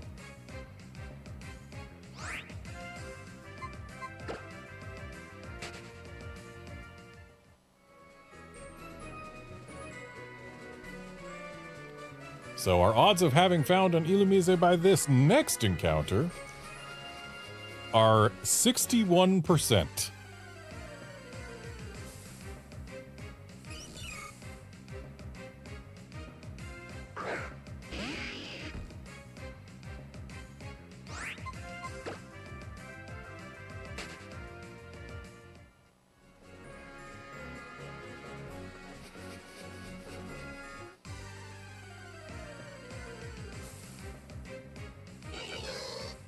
And there we go. Our odds of having found an Illumise by this encounter were 62.5%. So we could have been far unluckier than we were, but we also could have been much luckier. I'm actually going to send out Shroomish. Shroomish will make it easier to grab this lady.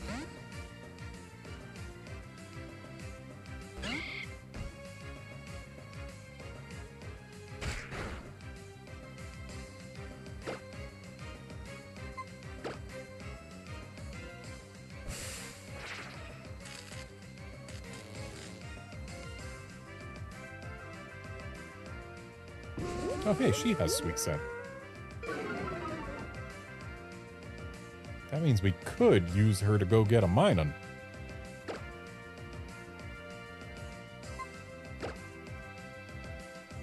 Yeah, Outlander, I would never trust a 62% hit in Fire Emblem either.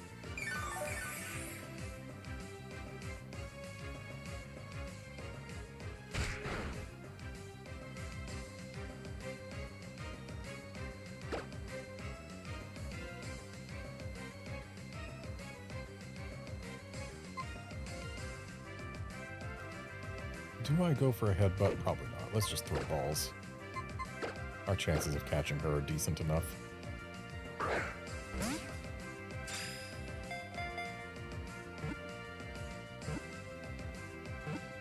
Then again, now that I've encountered one, I could just Dex Nav for another, couldn't I?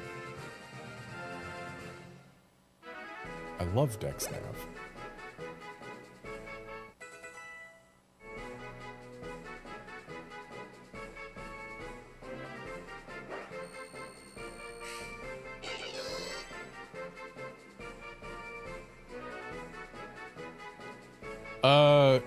Outlander, hitting that 62% hit in Fire Emblem really depends on which Fire Emblem you're playing. Because if it says 62%, that does not necessarily mean that the odds are actually 62%.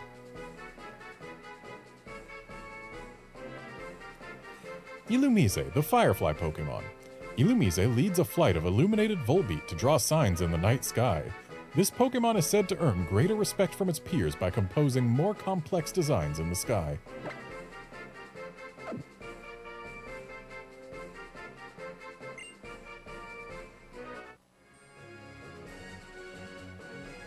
Alright, we got our bugs. Time to bounce.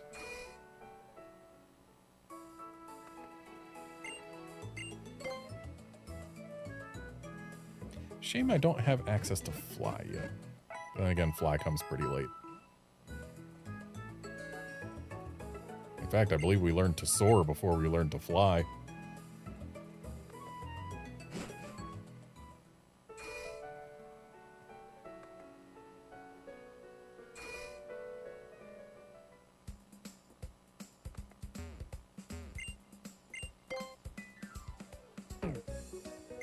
I do like Lux Balls. But they are for shinies, and I don't expect to find any.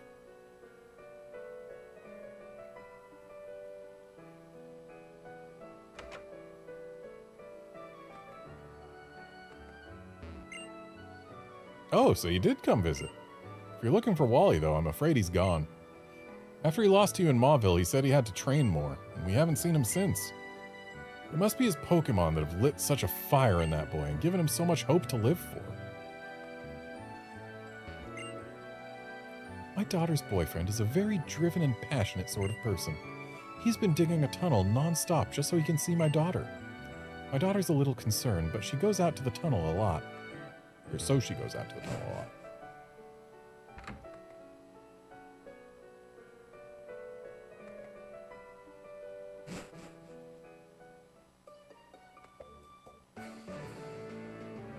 What do you call a man who lives among the mountain crags? A mountain man, right? So why don't they call a Pokemon that climbs steep cliffs a Cragmon? Because that's not how it works. You'd call it a mountain Pokemon because a man who lives among the mountains is a mountain man. He's still just a man. He's not a manton. If we called him a manton, then sure, we could have Pokragmon. But no, he's a mountain man. Pay attention to your words, sir.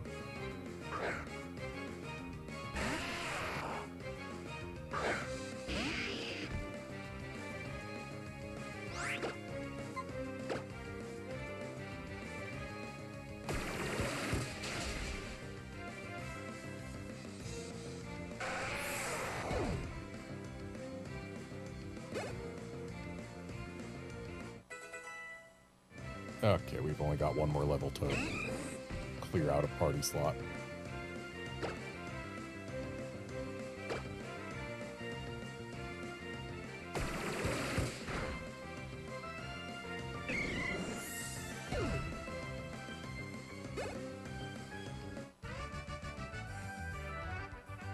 A Pokemon ran out of power.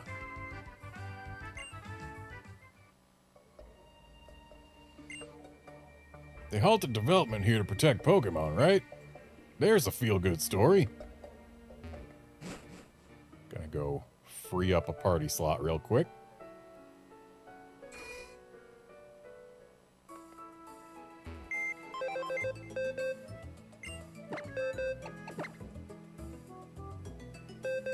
But who do I wish to drop?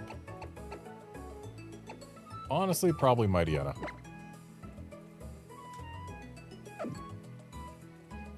One thing that kind of bugs me is the controls for Pokemon boxes have changed basically every single generation. So what button does what on this screen just keeps changing. And I've played so many different Pokemon games recently that I have so many different muscle memories for doing the specific function of changing to move mode and then moving a Pokemon. Because move mode makes it easier to do it with just one button press instead of click, move, then go. I mean, sure, it's still click, then move, then whatever, but also with touchscreen, I just grab it to begin with. But still!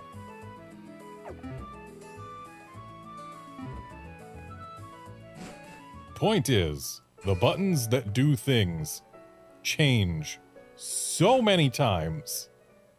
It's hard to keep it straight.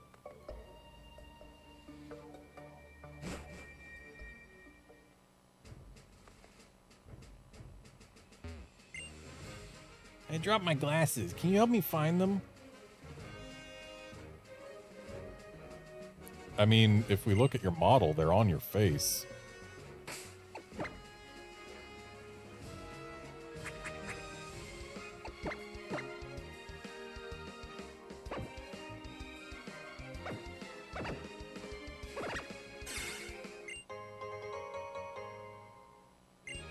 But if you're looking for your black glasses, that's different. Those glasses, may I see them for a second? These are black glasses. Not what I'm looking for. Maybe my glasses aren't around here. They're on your face.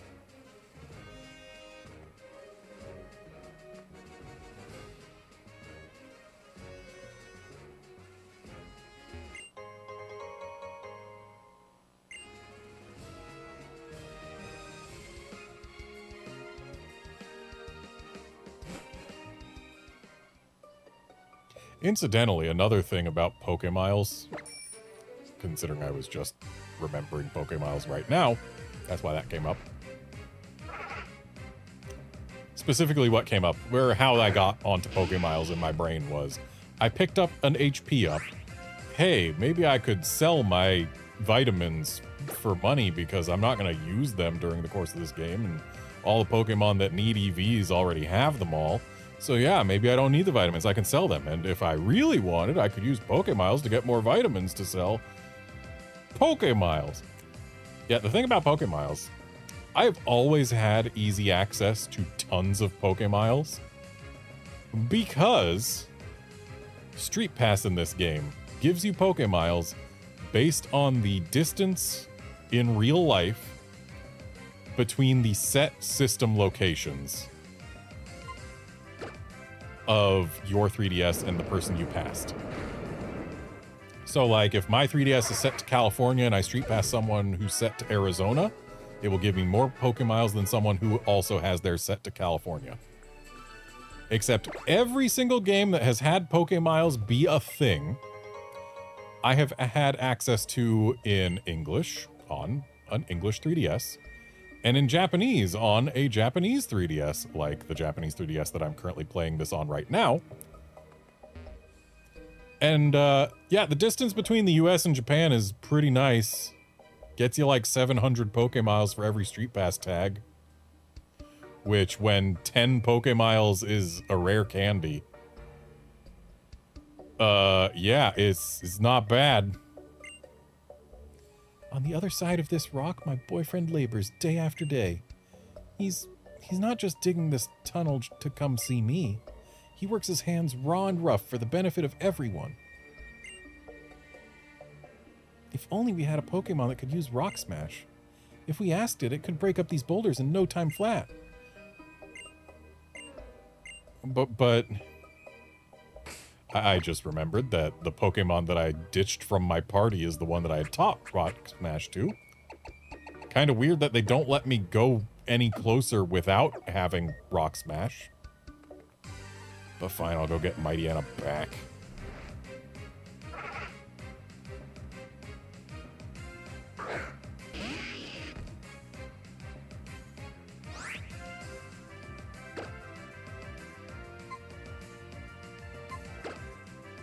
Interestingly, now, not only do I have a Japanese 3DS to Street Pass with, and a US Street Pass, 3DS to Street Pass with, I've also got a French 2DS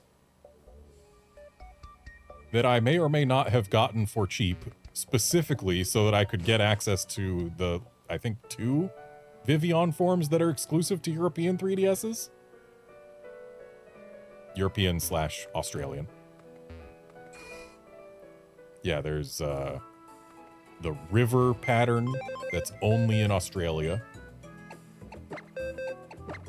And the meadow pattern, which is only in France. I think there might even be one other pattern that's exclusive to European 3DSs.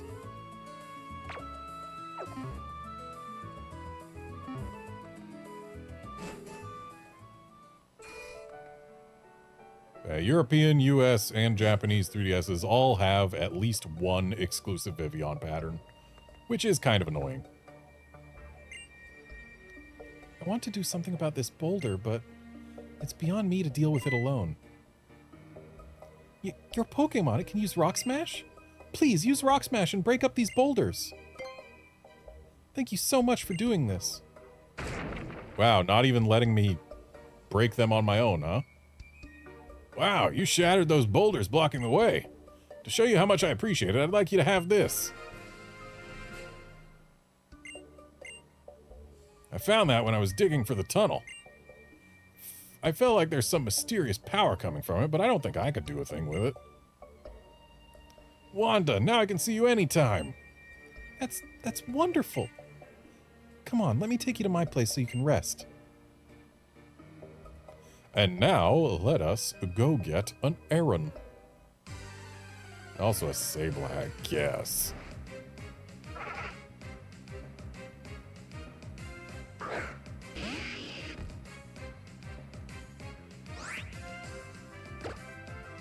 And we will defeat things along the way in hopes that our Nincada evolves while we've still got an open slot.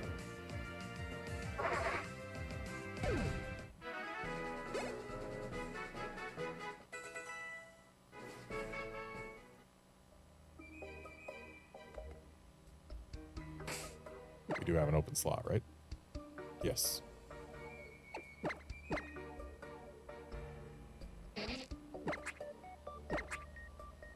So it needs another 1451 XP. I could put it in front to get it more, but that'd be too much effort.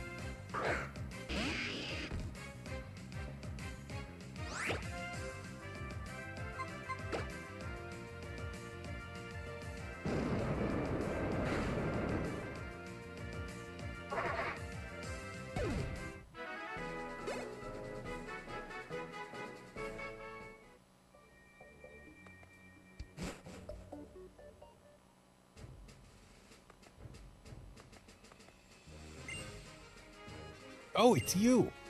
You're that trainer who helped me in Petalburg Woods and also got back my case that was stolen and then graciously delivered it to Slateport. Captain Stern informed us that the case arrived safely. I thank you very, very much.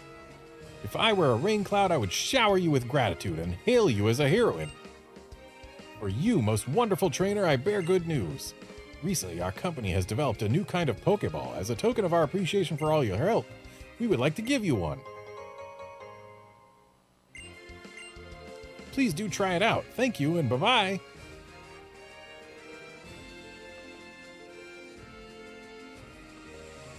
So, canonically, the Devon Corporation developed the repeat ball. That's interesting, I suppose. A level sticks. Level 6 Nincada is not going to be worth catching.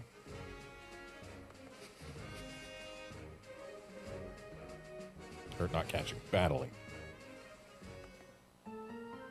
Not worth the XP, or not worth the time for the XP. There you go. We made it. We found the way to the correct statement.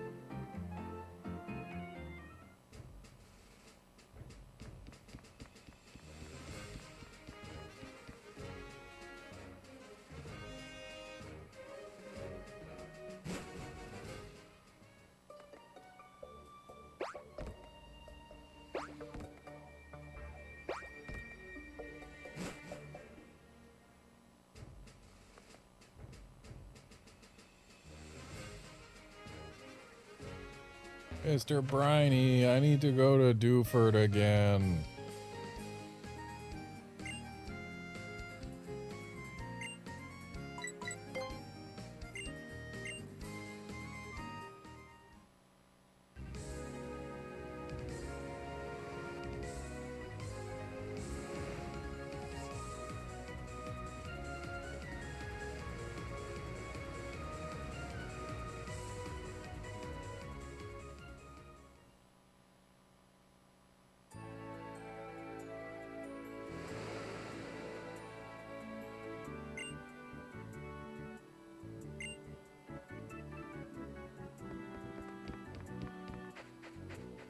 And it hasn't really mattered yet, but there is something I forgot to do while I was here.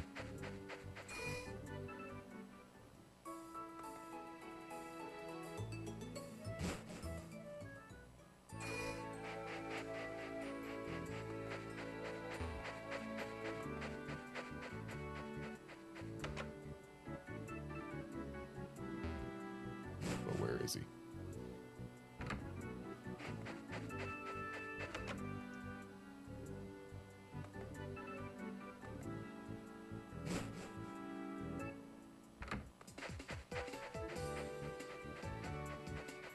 Here he is. This is a renowned fishing spot. Are you getting the itch to fish?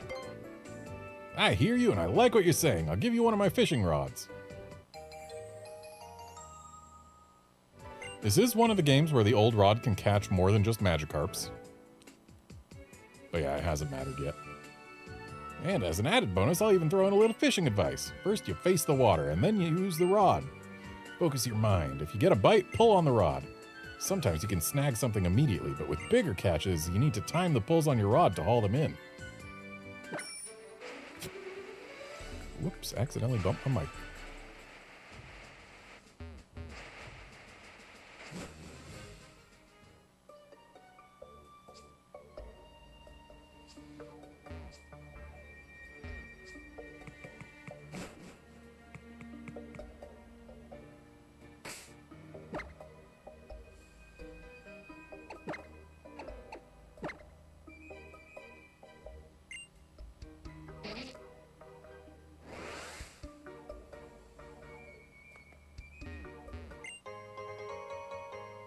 So there are two Pokemon I want to catch in here, which doesn't mesh well with needing an open slot for Shedinja. I don't have a rare candy yet either. That's a shame.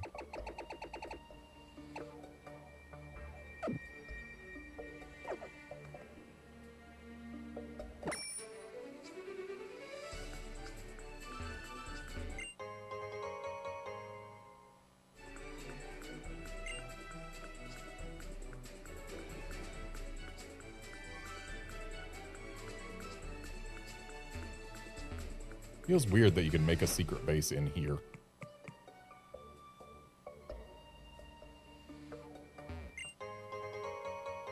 Oh, hey. Convenient. I did not intend to save. I intended to bag.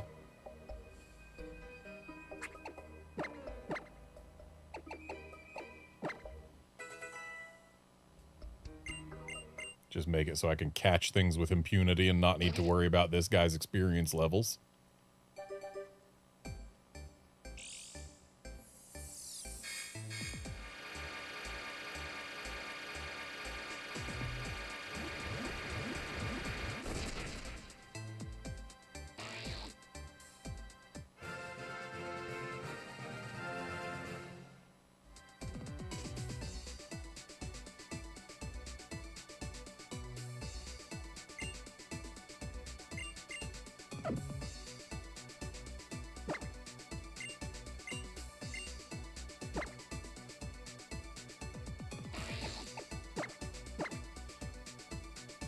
For this generation, Fury Cutter remains better than Leech Life. That will change immediately upon hitting Gen 7. But for now...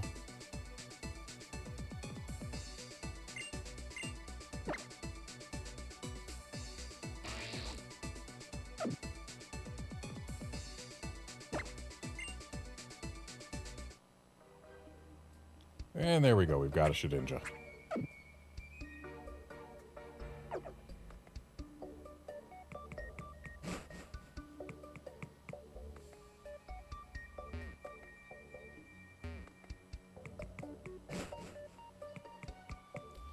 So, here in B2, we can find Aaron at a 30% chance, and Sableye at a 20% chance.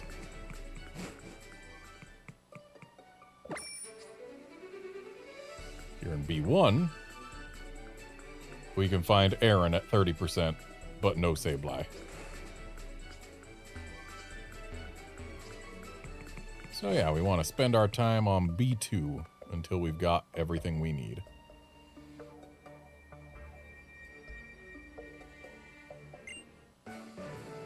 This mural apparently depicts events in ancient Hoenn.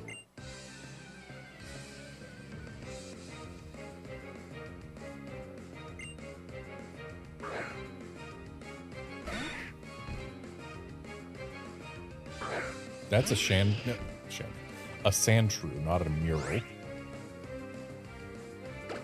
And I don't think this Sandshrew depicts anything.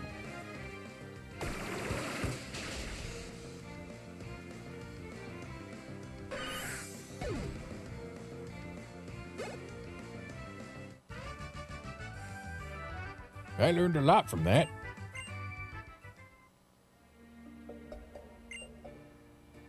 The study of history is just the same as the study of people. I wonder, are there rock smash encounters in this game?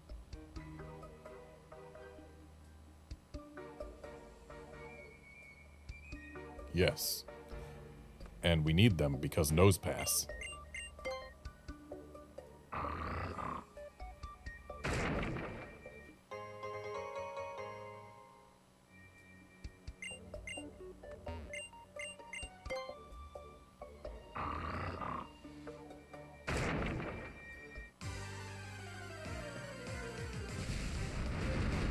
Come on, nose. That's not a nose. That doesn't even have a nose.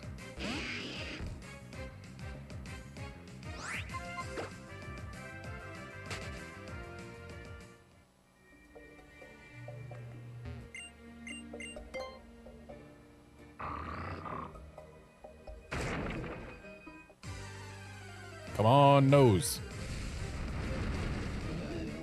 Yeah, nose.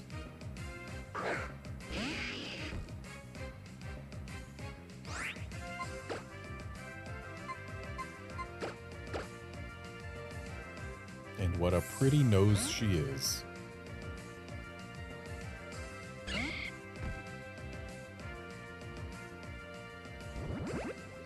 Well, I swapped to Shroomish at the right time.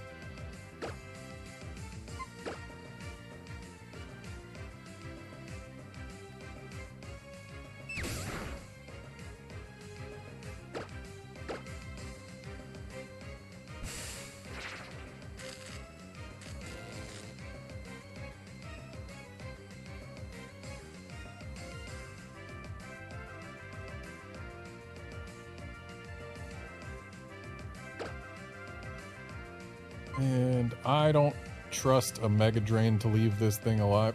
Maybe I should. But I don't. I'm going to headbutt it just to have it be missing some HP, and then I'm going to throw balls.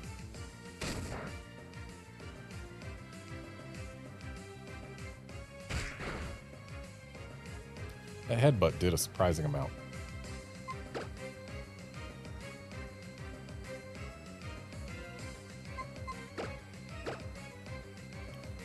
And the reason that I was slow in choosing my options here is I was looking up where to find a Toxic Orb in this game, and unfortunately it's only from the Battle Maison. And thus I cannot get one until post-game. So even though this is a Poison Heal Shroomish, it's not going to get any real value out of that unless we get it poisoned the old-fashioned way.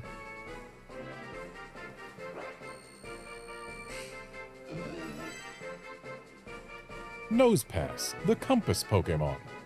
Nosepass had been said to be completely unmoving, with its magnetic nose pointed due north. However, close observation has revealed that the Pokémon actually moves by a little over 3/8 of an inch every year. I think they move a little bit more than that, actually. Like, just look at it right now, that's moving.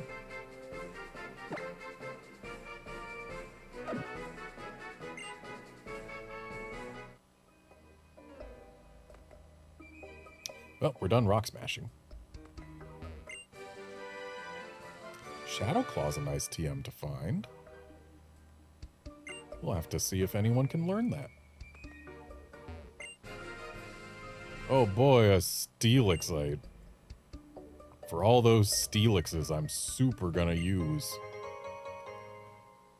We can make Shroomish stop lying to us.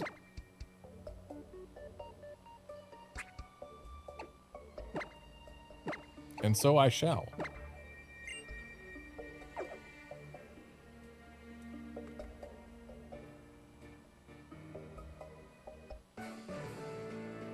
I was headed to the contest spectacular hall, but I seem to have lost my way. Yeah, there isn't even one of those on this island, sir. You started hiking on the wrong island.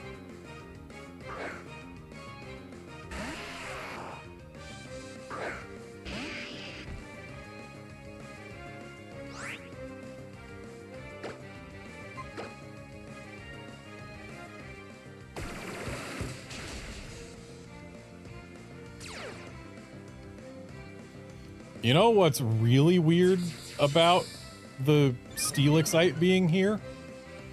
Yes, Onyx is in this cave, but you can't get it until you have the National Dex. It does not exist until the National Dex. You get a Steelixite ages before you can get an Onyx. What was that?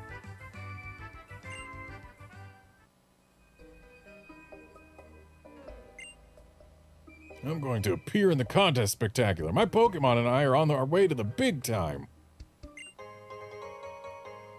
And a convenient escape rope right here. So, let's find our Aaron and Sableye. Yes, Outlander, for real. You can't get Onyx until after the National Dex, which means you have to beat the game before you can use the Steelixite that you get here. Unless you have someone trade you a Steelix. Or Onyx, I guess. Alright, we found an Aaron. That opens up Dex Naving for them. This particular Aaron has 0 chance of being one of the ones I want. Because I want one with an egg move and an ability that makes the egg move make sense. This one was not sturdy. Sorry, little lady. I do need to catch 2 Aarons total minimum here. 1 to use and evolve. 1 to stay an Aaron for Dex purposes. But, like, I guess we're not catching that one. If I get one through means other than Dex Nav, I am going to be specifically going for a sturdy one just because... Hey, use move. If live is sturdy. If have 1 HP, catch is easy.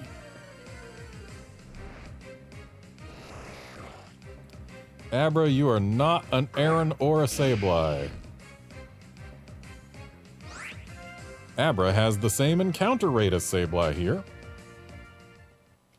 Outlander, I do need a Laren, yes, but you can find a Laren in Victory Road just as a Laren.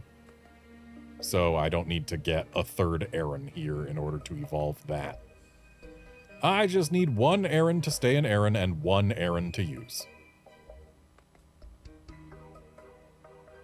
While I am trying to get all of the Pokemon, all of the forms, I do not have to get them specifically from the first place they are available.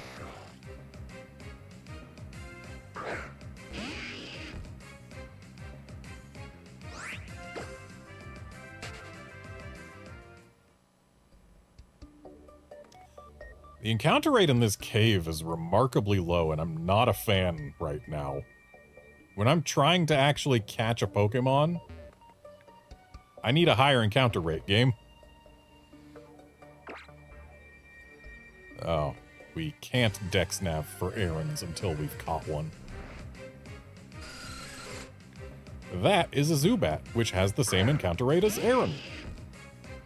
There is a 50% chance with any given encounter that I will find something I want to catch. I have gone 3 in a row without hitting that 50%, which, sure, that's only 1 in 8, but still, that's 1 in 8.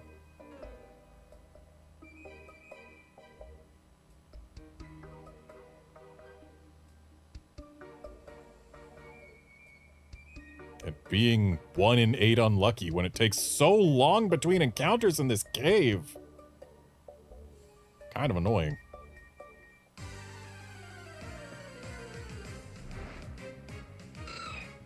Alright, we found another Aaron. Again, 0% chance that this Aaron is the one that will stay on my team. Because it's not been Dex-naved and therefore cannot possibly have any egg moves.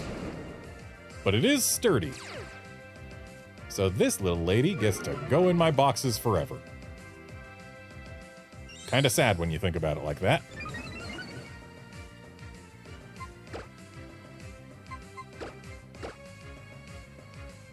But no, when a Pokemon's in a box, And depending on whether you believe the games or the anime,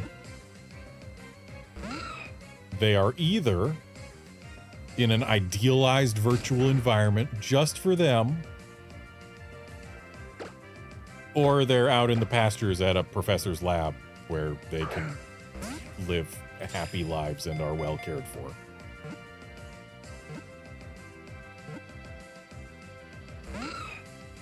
This Aaron does not want to get in the ball.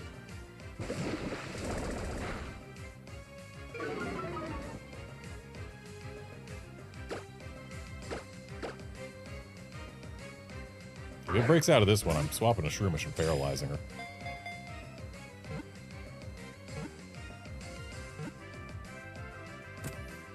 Okay.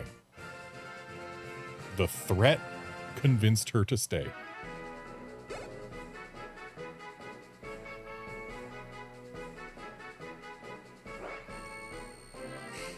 Aaron, the Iron Armor Pokemon. Aaron has a body of steel. With one all-out charge, this Pokemon can demolish even a heavy dump truck. The destroyed dump truck then becomes a handy meal for the Pokemon. So, one all-out charge lets this Pokemon demolish a heavy dump truck. Aaron weighs 132.3 pounds. I don't know how much a heavy dump truck weighs, but if it's heavy, I'd imagine it's like at least going to be 2 tons. What with being a large vehicle. I'd expect it's probably more than 2 tons. So we now need to figure out how fast does an Aaron of 132.3 pounds have to be going to demolish a 2-ton truck with one charge. Because force equals mass times acceleration squared. And the mass is 132.3 pounds. How fast of an acceleration do we need in order for it to do enough destruction to destroy a heavy dump truck? This is something that can be mathed out. I'm not going to try. But I am curious to know the answer. How fast does Aaron go? Or how fast does Aaron need to go in order to make that Pokédex entry true?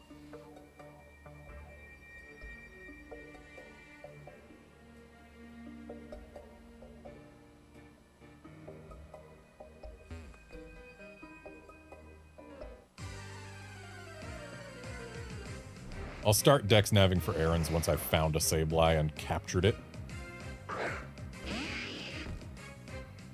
Because I'm still going to have to do encounters until I find Sableye anyway. So who knows, maybe I'll find some fancy schmancy Aaron, or maybe there will be just a random Aaron dex nav event. So yeah, once Sableye has been found, we dex nav for Aaron's.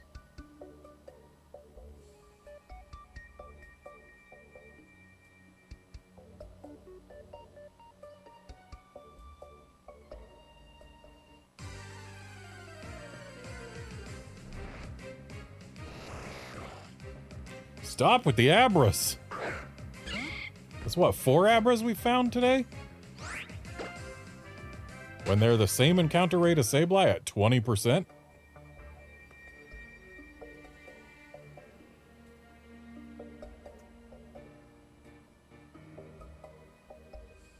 We've literally found more Abras than Aarons, and Aarons are a 30% encounter rate.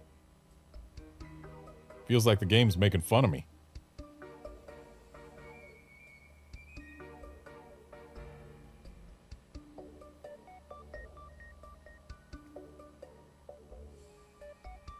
Anytime you want to give me an encounter game. Anytime. Just whenever you feel like it.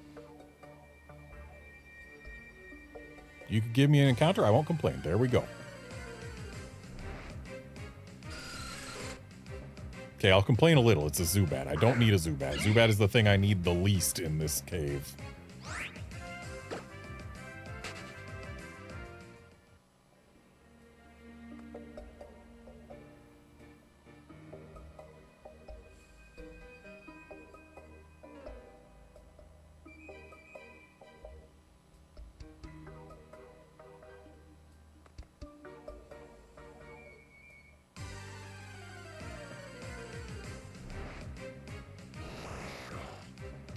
Another freaking Abra.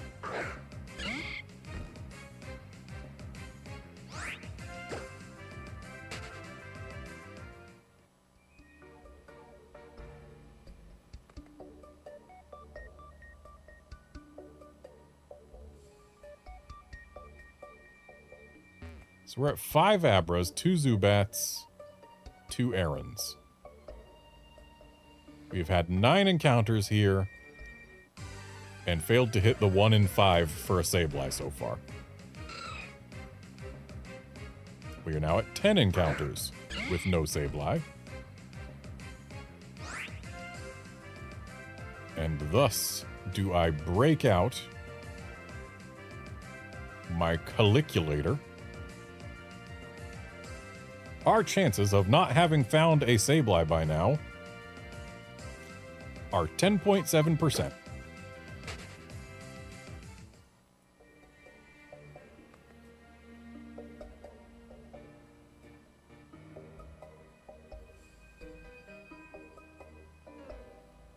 Those chances will drop down to approximately 8% as of this encounter.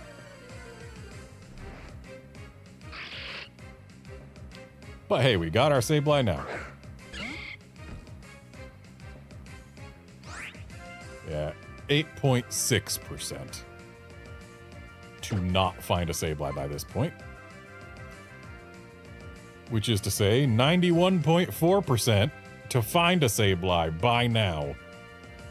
We hit the 91% odds.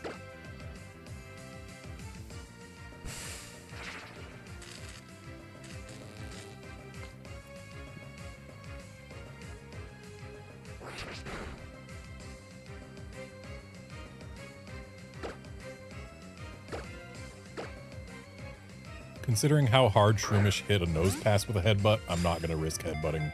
Or what? I couldn't headbutt anyway. I'm not going to risk mega draining this Sableye. I'm just going to throw balls until one works.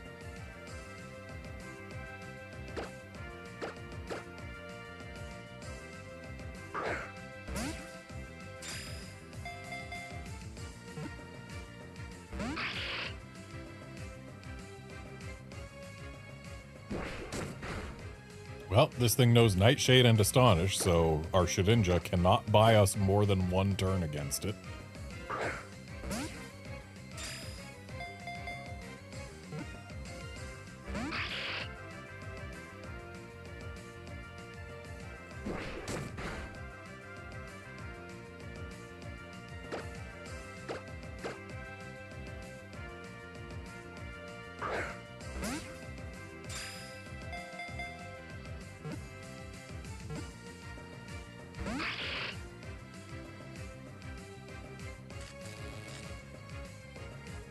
I wonder,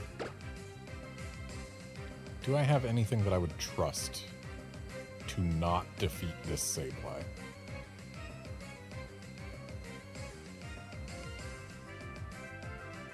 I don't think so. Sableye's not exactly bulky. And I don't think we have anything that can hit it for not very effective.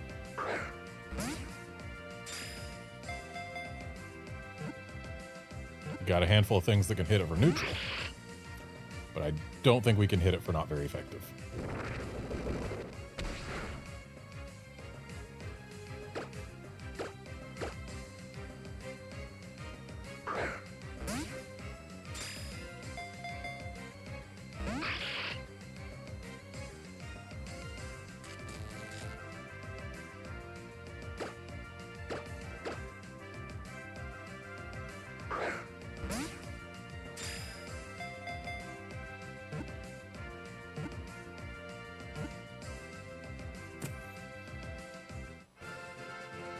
Alright, we now have us a Sableye. It is time to Dex Nav for an Aaron with an Egg move.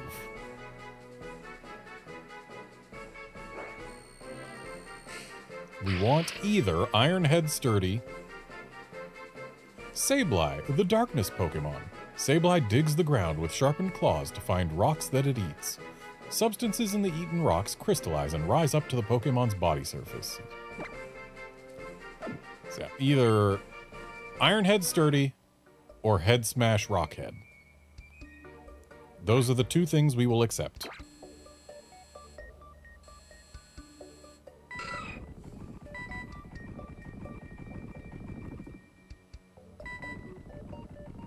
Don't run away from me.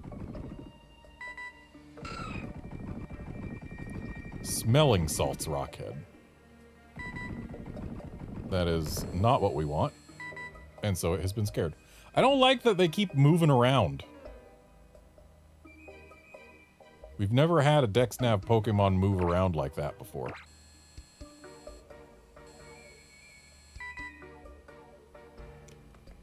Couldn't be found nearby.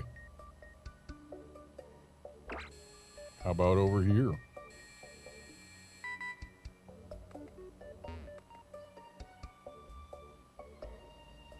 Is over here far enough?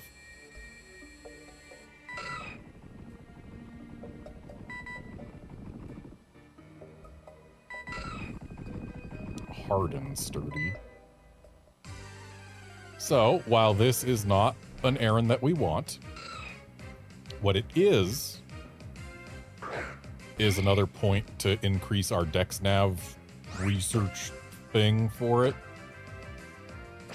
And thus,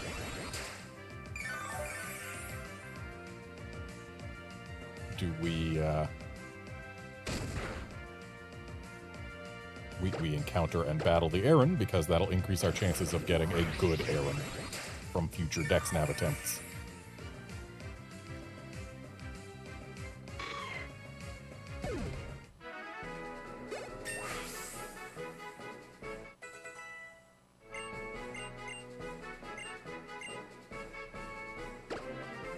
Well, Outlander, that calculator for tank shell armor piercing could still at least give us some idea of how fast an errand might need to go for the dump truck.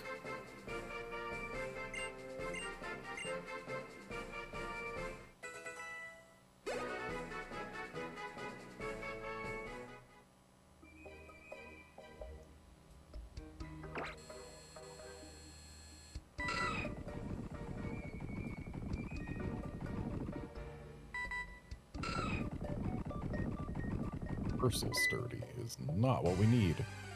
So this is another errand for DexNav fodder.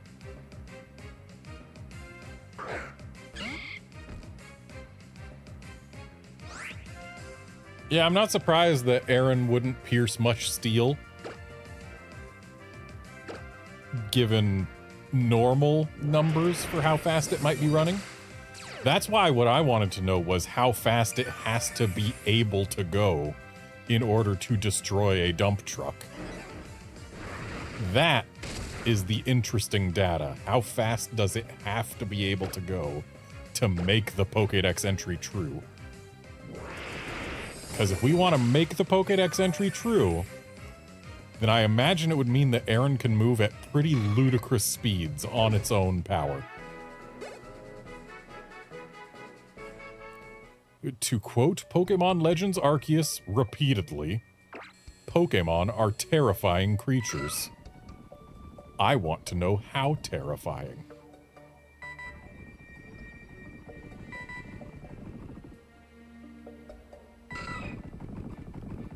Sturdy Harden, not a great errand.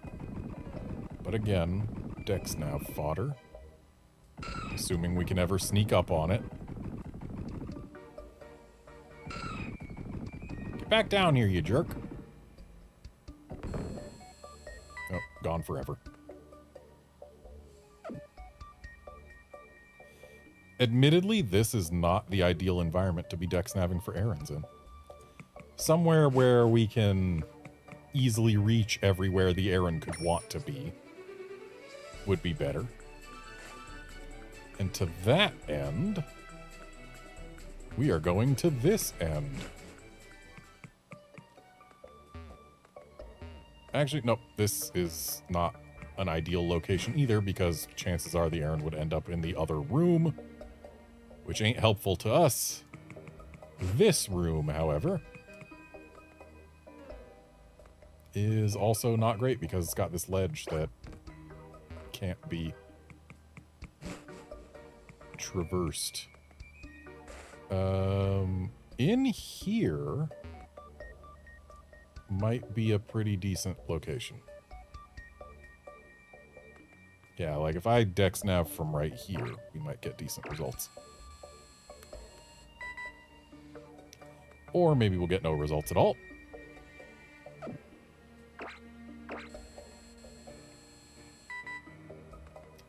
Dang, maybe we were already in the best possible spot for errands. Which is kind of sad because it's not a good spot.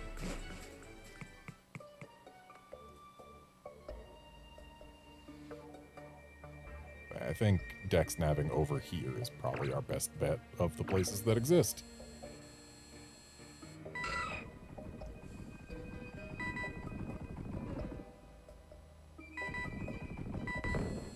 Whoops. Held my stick a little too far.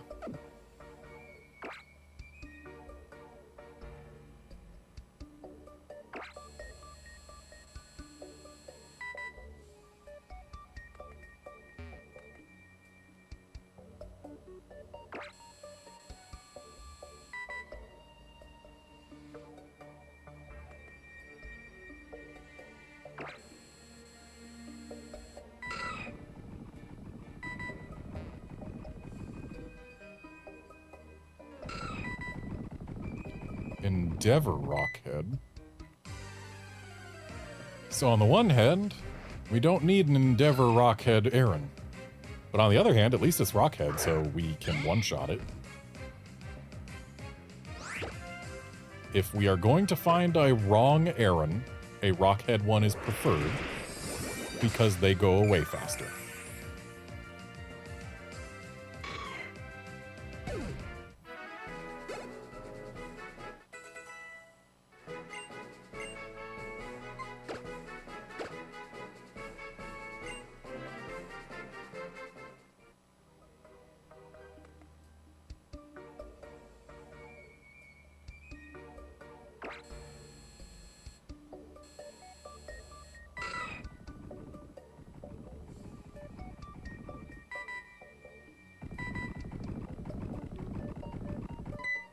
Curse and holding a hard stone. This might be worth catching just for the hard stone.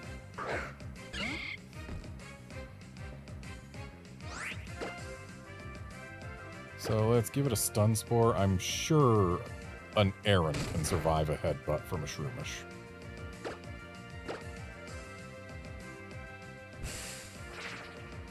What with the quad resist.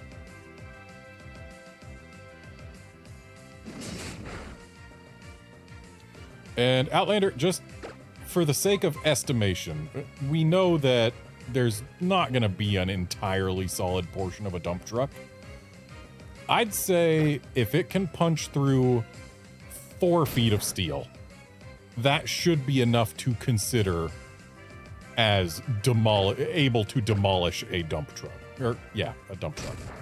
If it can punch through 4 feet of steel, because there's not going to be any part of it that is 4 feet of steel unless it's like hitting directly on the side of the very front part of the dumpy bit.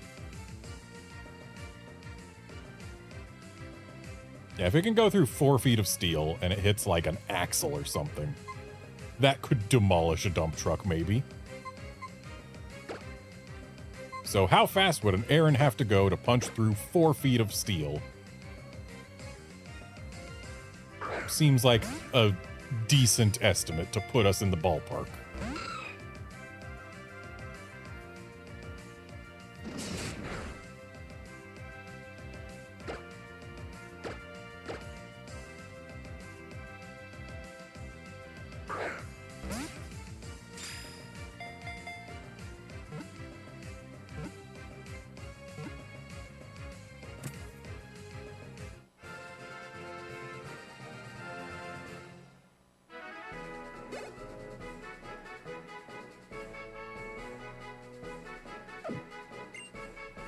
So that Aaron we caught specifically for its hardstone, not for its move or its ability. Don't even know what its ability was.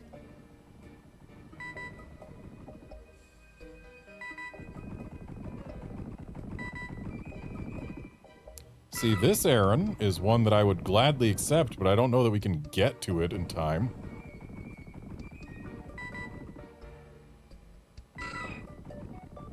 Because it's up on the ledge, and I can't get there without going all the way out here. And yeah, it's gone. Because that was Ironhead Sturdy, which is one of the 2 acceptable candidates.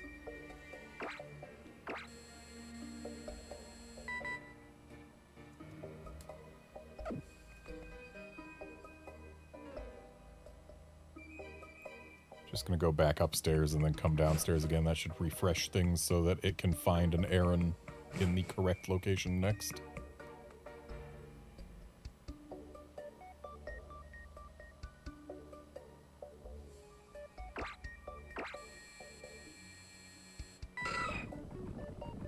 This guy doing donuts here is probably not helping our errand searching.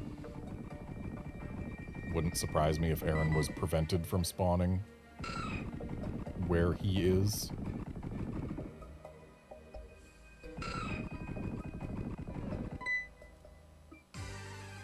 So this Aaron gets to once again just feed the Dex nav.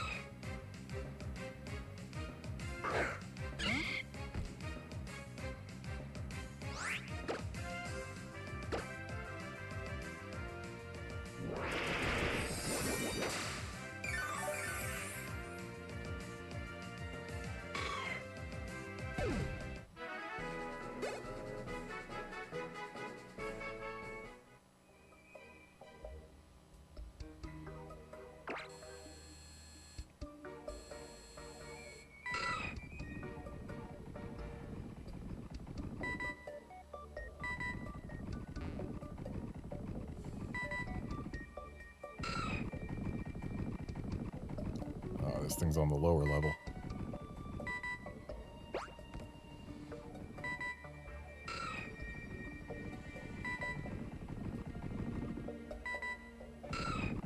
Hardened Rockhead, not what I need. But it will feed the Dex nav.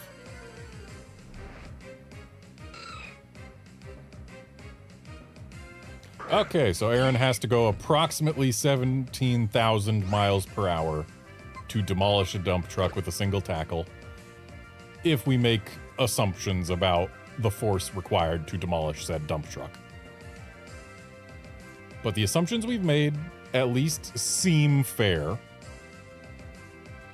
which means Aarons can go ludicrously fast in their all-out tackles.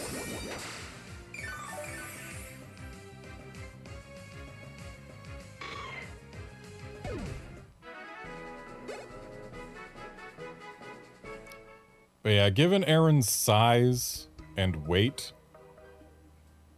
it was fairly clear that the number would end up being ludicrous, which is why I was curious to begin with.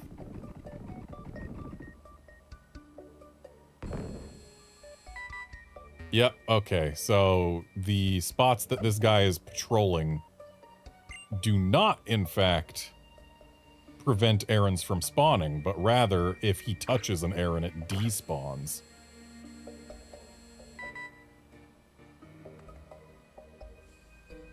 Which means that guy is our biggest enemy when it comes to finding a good Aaron.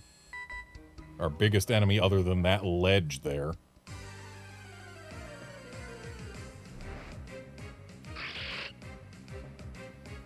And of course, the very next wild encounter we get, or random encounter, is a Sableye. Just to rub it in how long we spent looking for a Sableye.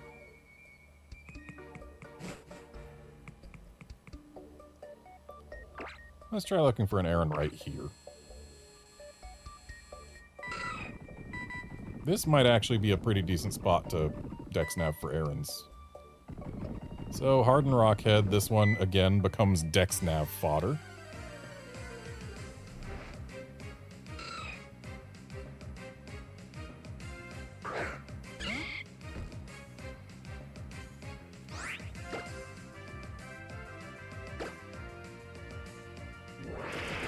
Yeah, demolishing a steel truck in one hit does take an enormous amount of force. And when you've got a fixed mass to work with, and that mass is not that great, it needs to go very, very fast.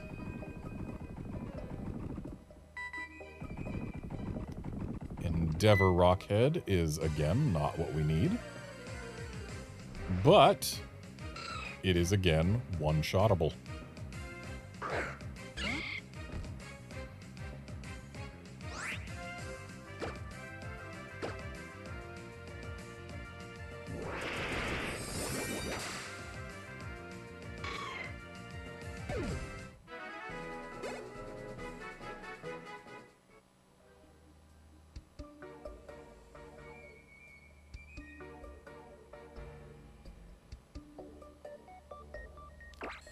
And let's be fair here, Outlander. We technically don't need to demolish the thing for it to count. Like, if the truck was reduced to the point where you would consider it totaled, that's probably enough to count as demolishing it. So, like, a solid hit to the front would probably be enough. It probably doesn't have to actually be able to punch through 4 feet of steel, really. Honestly, punching through 2 feet of steel is probably enough if it goes straight through the front of the thing to cripple the truck's engine and thus make it effectively a demolished vehicle. So, like, we can probably reduce the speed Aaron has to go by a decent amount. It would still have to be ludicrously fast, of course. But yeah, numbers funny. Small steel boy, go very fast, make Pokédex true.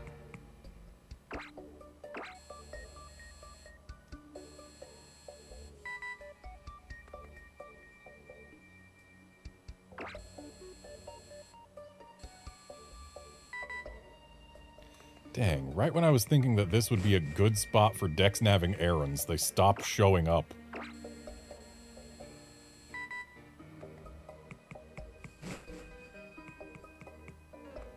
Come on, I want to get another candidate errand before the stream ends. But I can't guarantee it if they don't show up on DexNav. DexNav, I was talking earlier this stream about how much I love you, but now you're not helping me. Please, DexNav. Show the people why I love you so much. Please, DexNav. My mistake was leaving this area to begin with. Letting that guy start patrolling again with no way to make him stop.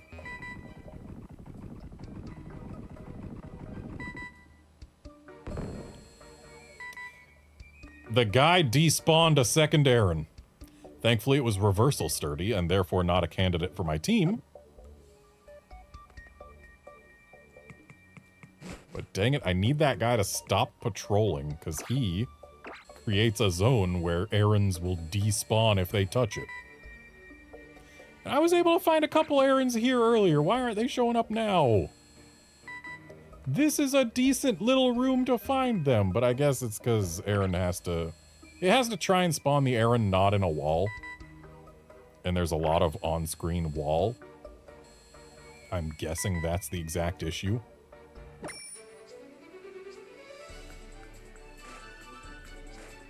So what if I DexNav here? There's an Aaron. Hey, little buddy. Harden Rockhead. More DexNav food.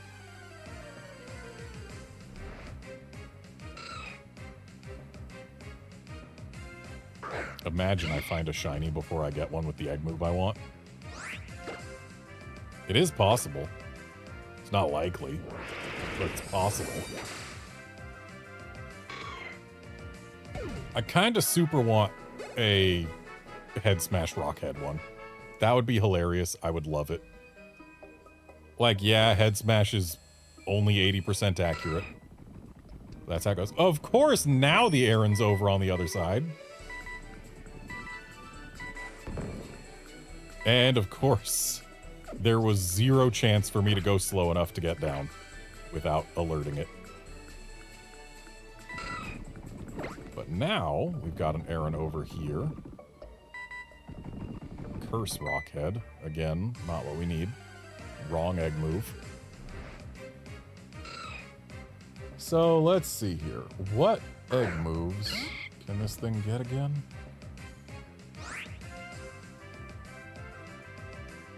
There are 1, 2, 3, 4, 5, 6, 7, 8, 9, 10, 11, 12 egg moves that can be chosen from.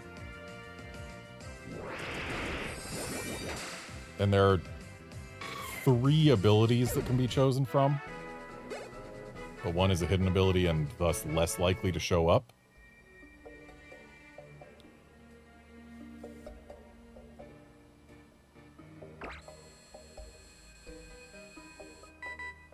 So I guess what we're looking for is still pretty rare. The fact that I already found one but couldn't get to it because it was up a freaking ledge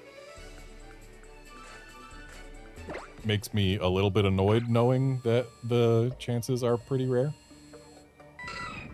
I don't know what the chance is.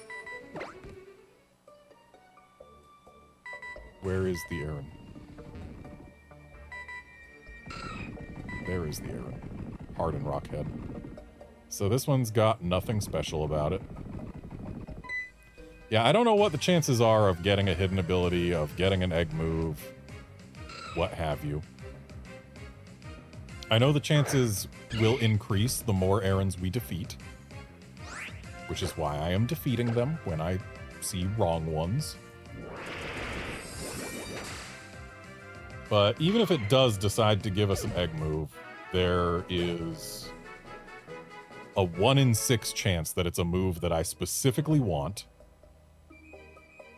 And each of those 1 in 6, or each of those 1 in 12, so each half of the 1 in 6 is itself then cut by slightly more than half, because I need each one tied to a specific ability.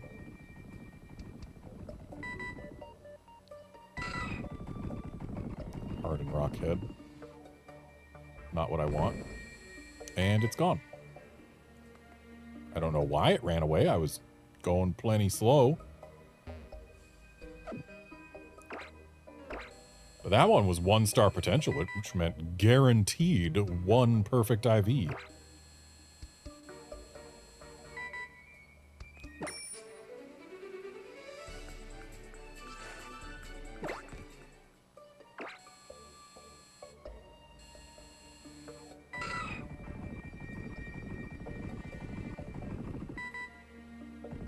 Harden Rockhead, again, not what we need, but it is Dexnav food.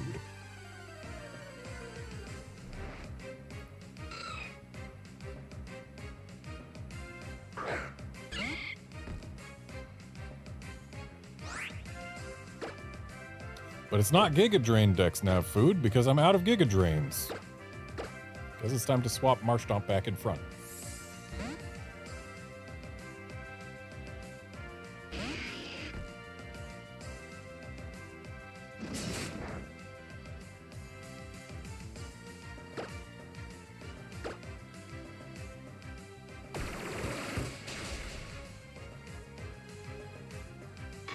Except I really want to keep Shroomish in front, so maybe I should just use a Lepo Berry.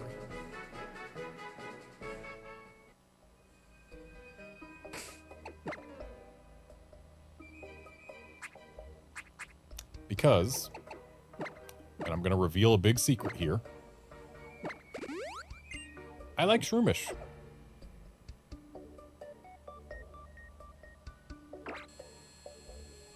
I like Shroomish more than I like Marshtomp. That one's easy.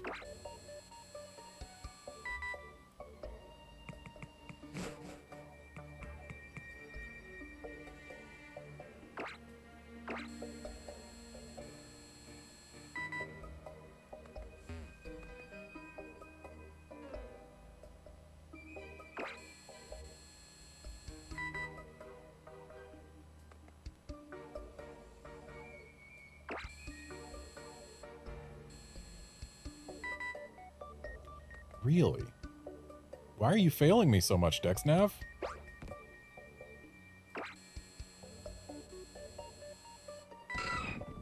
There we go. Body slam. And he's gone. Thankfully, body slam is not one of the egg moves that I want.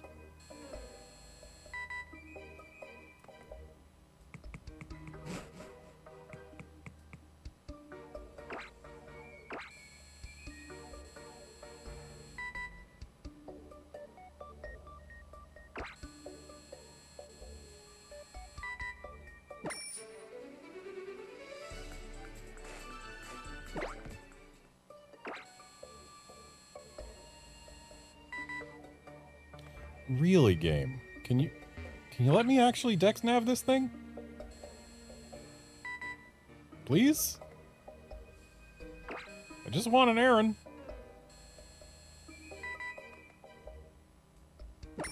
Is it so much to ask for an errand?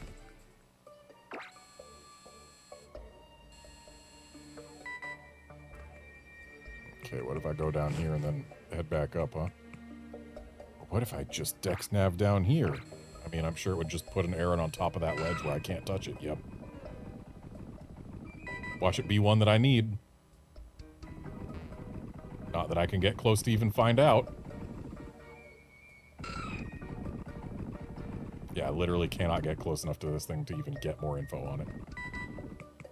Goodbye, Aaron. You are untouchable.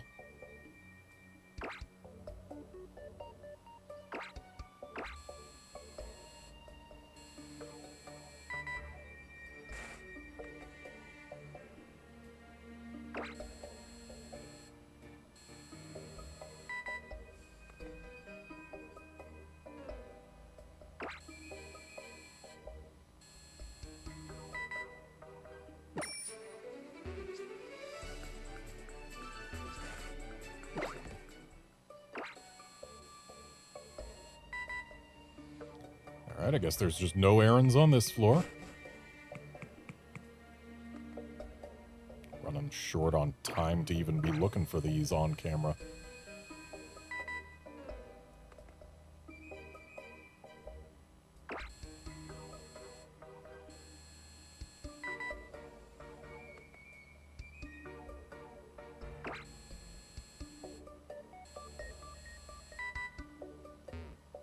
Why is DexNav failing me now?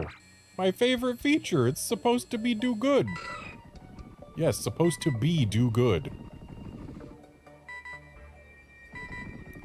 Screech Sturdy. An annoying combo.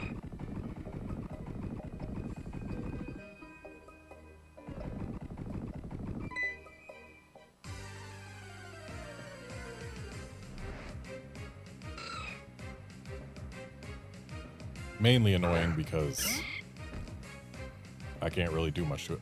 I don't think I actually have to defeat them in order for it to count up the DexNav counter. I think it's just encounters. Yeah, because we were at 17 search level before, weren't we? So I can just run from the sturdy ones. I can run from the non-sturdy ones too. I just need to encounter them. Need to begin the battle.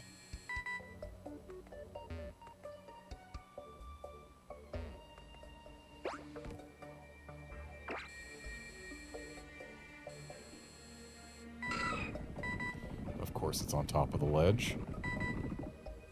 Thankfully, it's not one that I need. I don't think I can get to it before it goes away. Yep, I can't. Especially not when I get an encounter in between, which kills DexNav anyway. Wow, we are just lousy with Sableyes ever since I caught one.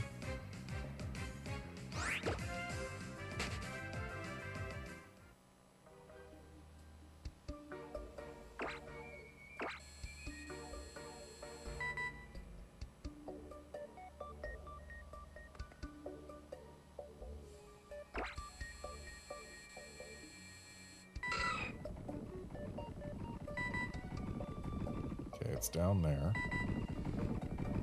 Ironhead Sturdy. That's one that we want, and I moved too fast, so I ruined it. I ruined everything But it was also probably far enough away that it probably would have been despawning before I could get it anyway. Twice now, a ledge has separated me from an Ironhead sturdy Aaron. Accursed ledges.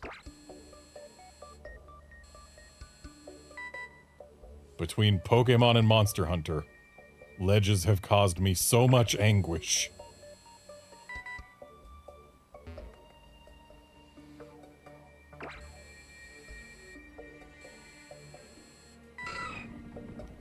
Okay, that one's gonna get despawned by this guy. Bye, Aaron. Yep, really wish I had stuck around in here after battling that guy so that he could just hold still forever. But no, since I left this area, he went back to patrolling. There's no way to stop him.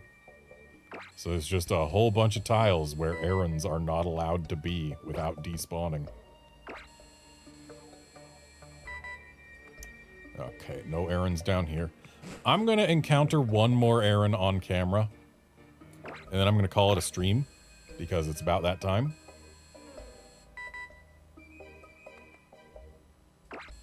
Hopefully I'm going to actually get a DexNav errand to show up in a place where I can touch it.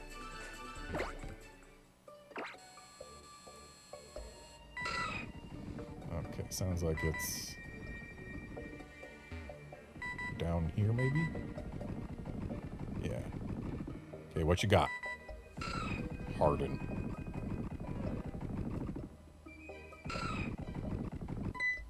Alright, so we don't get the errand on stream. So, what this means... I'm gonna do one more Lugia check just because I can. Don't know if this is sturdy or not, so I'm just gonna run from it.